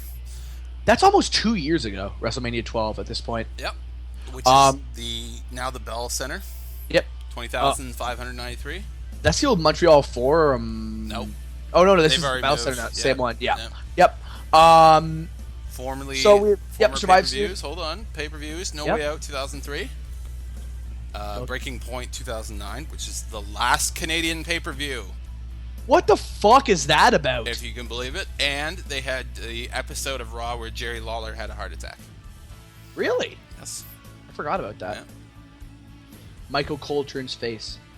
Yeah. I mean, as face as he can be. This is the first one where we see JR and King by themselves. Yep. No McMahon. Thank you, God. Which we'll find out later. Well, signs behind them. Domino's Pizza sucks. It does. I disagree. I just ate it and it was delicious. It's a little Frank's Red to be fair, it's probably gotten better in 18 years. That's true. And Sonny, thanks for last night. Classic. That's a shoot, brother. That's a shoot. It probably he probably was the one that sold her cocaine. It's not a lie. Headbangers, Blackjacks versus the Godwins and the New Age Outlaws. God. You gotta love the French announcer. Oh yeah. It's such a small touch that makes such a big deal out of everything. I love the entrance of the Outlaws and the Godwins though, just because they're still wearing the cowboy hats. Yes.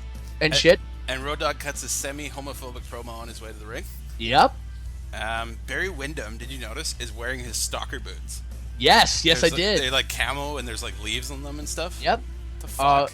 I wrote this because I watched this last night at like 2 a.m. Yeah. My second pointer is, good lord, I just realized that all these matches are elimination matches. Oh yeah. Hopefully this one is a clean sweep so I don't have to watch too long. I love elimination matches.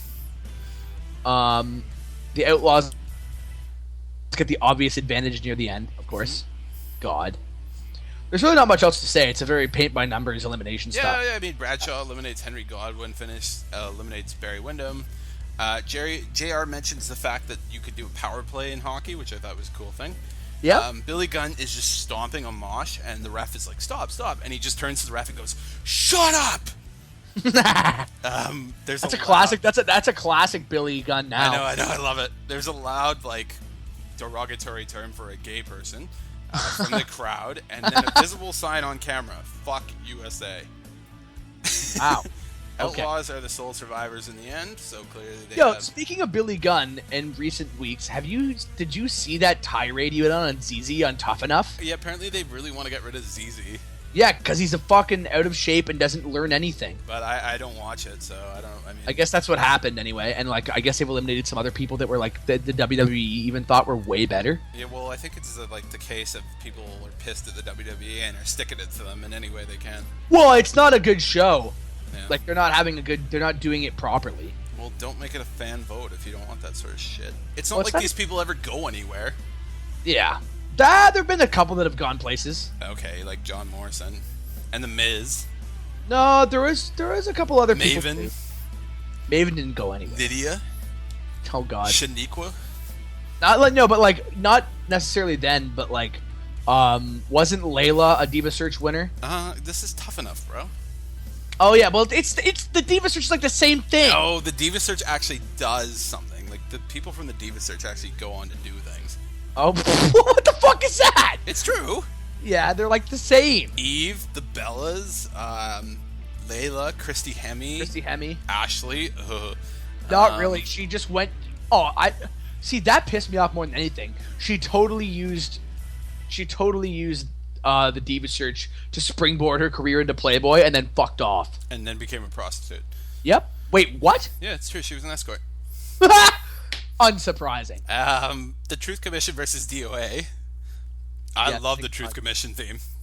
Oh, me too. And there's a sign in the crowd that says, Undertaker is not a homo. Thank you. Thank you for that. Thank you for that, Montreal. Don't you love Attitude Era signs? You're right. You're absolutely correct.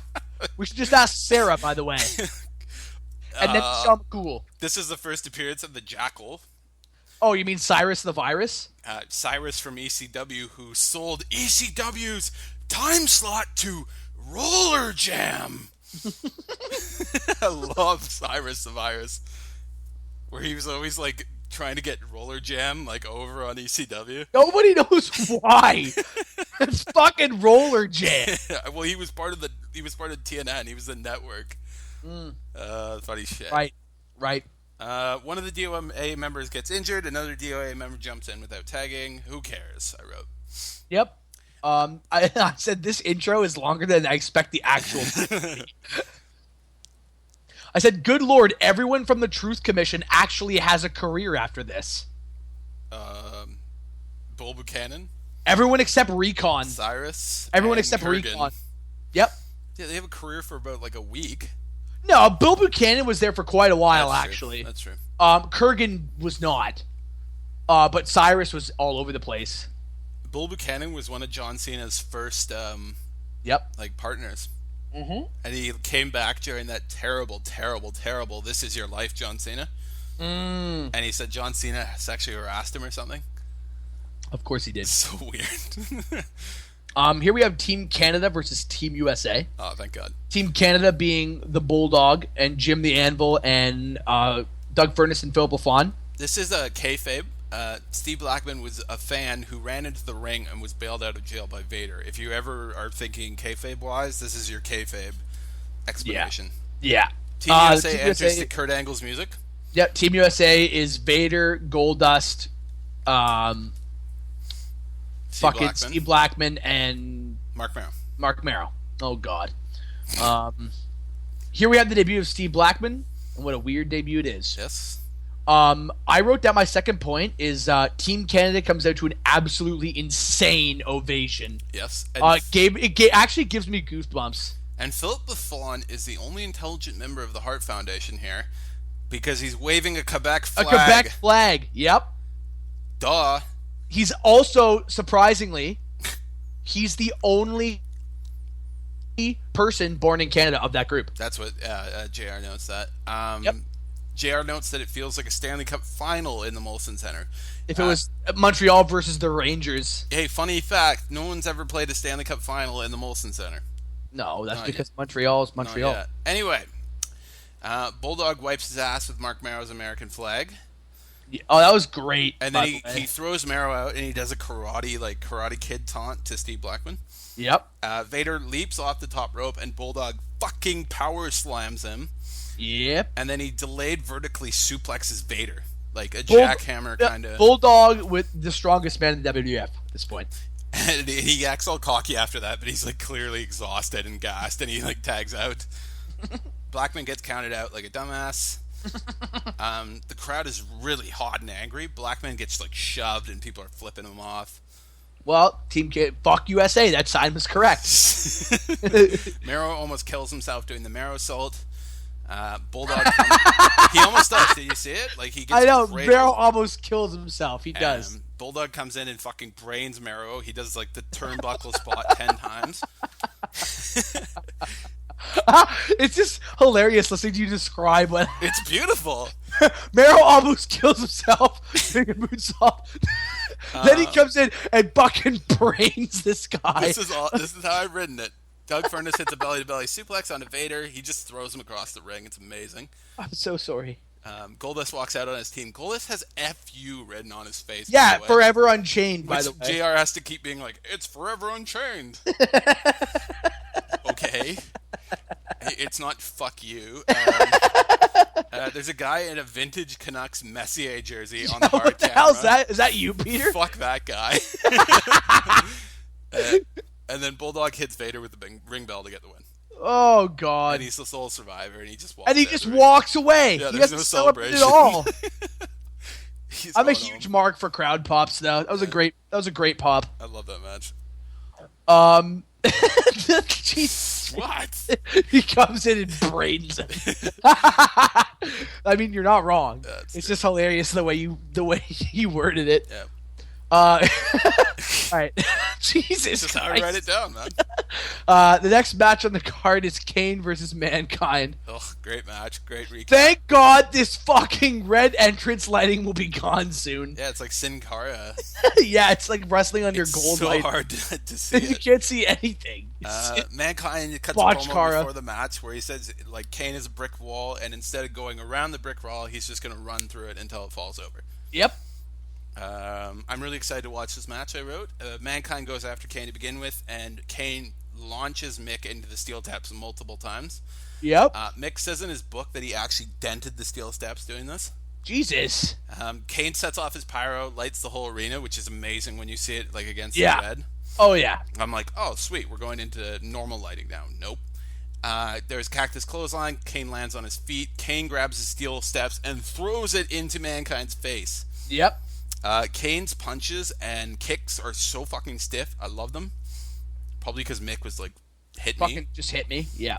Kane goes down for a ton of time after Mankind hits him in the face with a chair. Yeah. 7 out of 10. Yeah. I put 7.5. Yep. Mankind's putting the mandible claw on Paul Bearer, and Kane throws Mankind off the ring. Yeah, into the table. Holy shit. Yeah, into the Spanish table. Mankind hits DDT onto the concrete, Cactus splash onto the concrete, Mankind goes top rope, and Kane grabs him and throws him off the top rope onto the floor. Yo, you know what I really like more than the actual throw onto the floor? Mm-hmm. Kane just fucking like football jumping up onto the fucking apron. Yeah, it looked like Brock Lesnar. Yeah, he was just like fuck it and just jumped up. Mankind gets back in the ring. He crawls into the ring, and Kane gives this like head tilt, like, what do I have to do? Like and then curious, yeah, and then he tombstones him. Mankind did his job. He put Kane over as a big threat. Anything else here that you saw? Nope, that's the end of mine. Damn, Kane's booked well here. Yep. Although Cornette was saying Russo wanted him to chokeslam The Undertaker through a table on the first night back, so thank God we had a little discretion. Jesus Christ. What the hell? Well, it's not that bad. He could have pinned Kane on the first night or something. Yeah, but like think about it. It's like, oh, I've chokeslammed Kane or I've chokeslammed Undertaker, and we're done. Well, like it just ends. We could have done like the Big Show thing where Austin beats the Big Show on his first night in the fucking WWF. Yeah. Yeah. Anyway, there's this backstage segment with Vince McMahon and Sergeant Slaughter. Yep. Which is very odd. This is one of the first times we actually seen Vince in that kind of suit and tie authority role. We've seen him do this authority thing before, but he's always wearing his wrestling his like commentary outfit. And Cole says, "Who's gonna win?" And Vince goes. He pauses. He smirks, and he goes, "I don't know." Yo, Vince is visibly nervous here too. Yeah.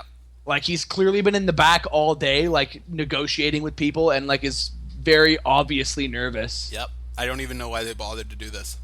Yep. It's very strange. Yeah. LOD, Ahmed, Shamrock, NOD. Fuck. You write anything here? Yeah, I just wrote Shamrock is quickly gathering a face following. Yeah, he's over. He's stealing Ahmed's face time. Yep. I said I think this is where Hawk was starting to have drug problems because he's eliminated way too quickly otherwise. With a rock bottom immediately. Yeah, I think this is where like everybody knew that he was starting to have some problems. Mm-hmm. Wow, I actually marked a little bit when Farouk was eliminated so quickly too. Yep, with a pro rubber plunge. Yep. The Ahmed elimination is fucking hilarious. There's a leg hold right in front of the referee. Yes, there's a referee trying to stop the Farouk from doing it. And the ref in the ring is like, oh, well, fuck. Fuck it, we'll still keep counting. There's a sign in the crowd that says, Bischoff loves men over 40. I fucking love old I know, I love Attitude Era signs. My favorite is still Ass Clown. Bischoff has AIDS is a good one. I love the random ones like Goldust raped my dad. Oh my god. I like the one why? a while ago was Benoit was my dad. Thank God he didn't know. Fucking brutal. Oh Lord. This match really began Rocky's hard push to the top though. Yep. He's a completely different competitor in the ring now. Yep. He gets a lot of eliminations. Also gave Shamrock quite a good push with the victory. Yep. I love that when Shamrock does a Hurricanrana, King's like, I would have done that too. And JR is like, I haven't seen you do that in a while. And King's like, I'll tell him, he's like, I'll use one on you right now if you're not careful. And JR's just like, I'll pass. Like, under his breath. Yeah. Let's move on to Austin versus Owen. The squash, you mean? Oh, God. We all know what this match is about. This match is such a fucking clusterfuck. Yeah. Austin's he has the Austin glass, like the glass only half shattered. It half breaks. So he elbows the rest of it through. He walks into it and I was like, oh, I guess it is sugar glass. Yep. Owen's still concussed at this point. Yeah, he brings out the rest of Team Canada, so I'm assuming they needed a little bit more time to kind of... Yeah, they bought time. Austin's just stunning everybody. Because Neidhart comes in, gets stunned. Have you noticed JR has been referring to Owen as the real hitman of the WWF? Yeah. So they're clearly planning for after Brett. Yep. Yeah. Owen goes for a pile driver to fucking applause. Yeah. This match is super short. It's only like 2 minutes and 40 seconds. Yeah, I looked at it on the network and it was like so short. Yeah, match was almost a squash. My favorite spot is when Owen is choking Austin with the camera cables, and he's like, "Disqualify me! Disqualify me!" Yeah. They botched the pile driver spot, like they're doing the same one. Yep. And Austin's just like, fuck it, and hits a stunner for the quick one. Yep, quick win, and then Furnas and LaFon come back down, and both get stunnered for some reason. Yes, and then after this match, there's a very interesting promo. Yep. Do you see it? No, you take it. Go ahead. All right, it's the Attitude promo. Yes. The first time you'll see the Scratch logo. Yep. We're almost there. So why don't we soundbite here and include it? I know what you're thinking. I'm not a real athlete. I'm just a wrestler. I'm 6'10", 328 pounds. I won boxing's Golden Gloves 3 years in a row. I was a national champion at the University of Miami. My jersey was retired at Florida State. I was the ultimate fighting champion. When you step through those ropes, bad things do happen. Had over 200 stitches. I've suffered a dozen concussions. Broken bones. I've separated shoulders. Damn near broke my neck. Blown out knees. But I still got up. This is who I am. This is what I do. I'm not really an athlete. This isn't real. Dry lace in my boots. And this promo is interesting because it actually has Brett in it. The ones after that, just completely erase him, obviously, but a new direction is coming up. So a new attitude. It's time for the main event and one of the most important matches in wrestling history. The Attitude Adjustment. Yes. Well, yeah. It's number 9, but it's like basically the Attitude Adjustment. And this just, we'll really break it down into our next episode, but this is, it happened, and all the different things that could have happened out of this. Is why it's an Attitude Adjustment. Yep. I kind of love how personal this match has gotten, though. Yep. This feud's insane. And they're both heels, so it's like it's a weird But I mean, Brett's a big face here. So I love the start where Brett comes through the bowels of the Molson Center. Oh yeah, like he just comes underneath, and like you hear just like the dun dun dun dun, like the steel cage lowering music. Yeah, they do that with yeah. I also fucking. There's an interesting point here. JR said that if he loses, it was his last match in the WWF. No one watching knows he's leaving yet. Yeah, they didn't mention it at all. And he's just like, oh, if he loses, it's going to be his last match. Like, what the fuck are you talking about? Yeah, it was a little odd. This match is pretty decent until the actual screw job happens. I didn't think it was as good. I mean, it's not great, but like my favorite part of this whole match is when they're just in the crowd, and like Shawn is getting his ass kicked by everyone.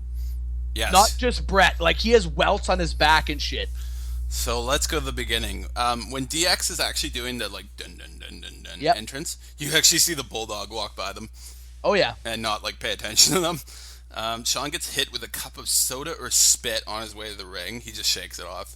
And then he takes the Canadian flag and fucks it in the middle of the ring. Yep. Can you imagine if a Canadian did this to the American flag in the U.S.? We would be killed. Yes, he would have been lynched. HBK equals fag sign. Hey, here's a question. Have you noticed, apart from Bulldog, which was like a wipe of it, like his ass with something that Mark Merrow wears? Yes. Has there ever been anything done to a American flag in the WWF at this time as opposed to the Canadian one? No. Anyone's have had them shoved up their nose, their ass wiped on them, had them fucked, had them fucking there was another one too in this episode somewhere where like somebody like ripped it up. Vader kicked did it against Owen. He like ripped it off the pole and shit. Ahmed Johnson kicked it at one point. Ahmed Johnson kicked it. Like it's fucking bullshit. We're talking about double standard. Yeah. Although Sergeant Slaughter was supposed to light the American flag on fire back in the early '90s, and he was like, "Yeah, no. when he was apparently when he was apparently siding with Al Qaeda." Thanks for that angle, Vince. He's like, "No, I'm not doing that, you idiot." Oh, you mean that angle they tried to recycle with the Un-Americans? Or Muhammad Hassan? No, and Test Christian and Edge. Yep. The Un-Americans, and then Kane returned in 2002 with his new theme. Yeah. I love the Brett and the Canadian flag entrance. It's pretty badass. Yep. I'm wondering if the kid in the front row who gets the Hitman sunglasses kept them, because they'd probably be worth a lot of money. Oh yeah. Brett tosses Shawn right into the railing. They move into the crowd. Vince, Slaughter, and Patterson are all out and about. HBK goes to pile driver hard on the concrete. He gets back body dropped over the railing. Brett drops HBK with another suplex onto the concrete. HBK randomly punches Pat Patterson in the face. Brett beats HBK down with a fire extinguisher. This felt like ground zero, so they were definitely going for that like DQ schmoz finish. Yep. And the original finish, of course, was that the Hart Foundation and DX would run into the ring and fuck shit up. Brett is smarter than, as I said earlier. Brett sees a Florida Lee flag, and he uses it to choke HBK, which gets a huge pop. Yep. Again, you're in Quebec. Use the fucking Quebec flag. Yep. HBK and Brett are... Especially at this time, like 2 years ago, that Quebec was thinking about separating. Yeah, exactly. So, I mean, it's cool. Just use the Quebec flag. It's not like anyone's going to care. HBK and Brett are loudly calling spots. Yep. Probably with HBK being like, "I'm gonna screw you in 2 minutes. Get ready." It's a work. It's coming. It's a work. Montreal's a work. Hebner takes a bump and immediately jumps to his feet. Yeah, he's up so fast. Yeah. And anything else before we get into the... Nope. Michaels goes for the sharpshooter. You can tell he's in on it. He's looking at Earl. He follows him with his head. He says something. In Shawn's book, he says, "Ring the bell," apparently. I don't think he actually says it, but... yeah, and then Brett kind of pulls out of it. The bell rings. He doesn't even pull out of it. He, like, whips Shawn off of him with his leg strength after he finds out what happened. Gets up, looks over where McMahon is, spits on him, like right in his face. Like the biggest loogie. The best possible way to spit I've ever seen. It's so accurate, so perfect. Vince is just wiping it out of his eyes. Oh, man. And then, of course, there'll be some more backstage shenanigans after this, but we'll get to that in the next episode. And that's the end of Bret Hart in WWE for 15 years? How long? Yeah, 97 to 2010, so 13 years? Yeah. Yep. So, no, well, yeah, almost 13, because it was January 4th of 2010, so it was basically 12 years. Jesus. Yep. So that's it. And I mean, we could talk about why it had to happen and why it happened to begin with, but it'll probably take us another 2 hours. We'll save it for next week. I don't think it'll take that long, but... Okay, well, we'll run through it. It's still longer than this needs to be. Exactly. So what do you think of this? The episodes we were watching, Garrett. What are you liking about it? What are you hating about it? I'm hating anything to do with gang wars. Oh, fuck, please. I'm hating anything to do with the DOA, the Nation, or with the exception of Rocky, or Los Boricuas. I'm same shit every week. Sick of them all the time. Same shit every week. The tag team division, I'm fucking sick of. Yeah, but thank God the Outlaws are here. Yeah, that'll help, and we're gonna be there soon. They're already doing stuff. HBK is on fire right now, delivering everything. Anything else I dislike? The only other thing in this one I really disliked was the whole let's interview Brian Pillman's widow. So distasteful. Other than that, can you imagine that they go to the one thing I would like to see is matches that didn't have so many run-ins. Like, I mean, it doesn't even have to be a clean win, but like, there's so many stables and shit going on now that somebody's always running in and interfering and shit. Yeah, you know what I mean? Yeah, I know exactly what you mean. So, yeah. It's bullshit. Oh man, stormy there, eh? I'm just back. Shit, I can hear it. Yeah.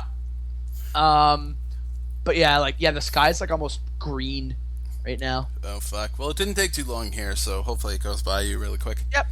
No, but other than Isn't that funny? You and I did like a podcast over 3 hours. And a storm moved through both. Yeah, that's funny. Yep. So yeah, I mean, like, where can you find us, Peter? We forgot to do that at the beginning. No, it's okay. Get us at Tweener Podcast on Twitter. I might have been neglecting the Twitter a little bit, but don't worry, I'll pick it up again. Tweener Wrestling Podcast at Tweener Gmail. Podcast, Tweener Wrestling Podcast on Gmail, and our YouTube channel, Tweener Wrestling Podcast. And Facebook. You can get us on Facebook too. Yep. Hopefully soon we'll have some iTunes shit up. Apparently they're fucking barbarians with trying to get shit uploaded on there. Fucking get her done. Yep. Next episode, we are going to be talking about the Montreal Screwjob. Yep, next episode is 7.1. And, we're going to be getting these out a little quicker. Yep, we'll be talking about the Montreal Screwjob and also the whole Bret Hart movie Wrestling with Shadows. And then after that, we're going to just break down In Your House Degeneration X and all the Raws for that.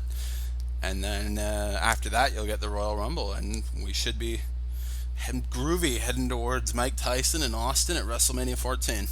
Yep, I think for the most part, Peter, we're going to have to just break it down to the point where we're doing like 4 Raws and a pay-per-view. I think so. Because like right now we're almost at 3 hours. Yeah, and I feel like we were running through everything. As it is, and we were running through things really quick. There's just a lot of stuff, and that's only going to get more so in 98, 99, 2000. That's just going to be more shit. Well, wait till we get fucked by SmackDown. Well, that's what I mean. Like, so I mean, I think after this one, I think after the next one, after episode 8, I think episode 9 should start with like just after the Royal Rumble to No Way Out. So, what do you think for closing music this time? I'm gonna go with Cactus Jack's theme. Okay, that's because I love it. Yeah. It's always been very good. It's one of my favorites, and you don't hear it enough. Yeah, we don't hear it enough. And like he always comes out and it gets interrupted, or like it never plays long enough, in my opinion, because he hardly ever wins matches. I used to always use him in No Mercy and WrestleMania 2000. So I was a big fan. Oh yeah. So that's it. Catch us next week, definitely. Looking forward to watching some more of this and just discussing it and talking about wrestling and drinking a few beers with my bud. So see you next week.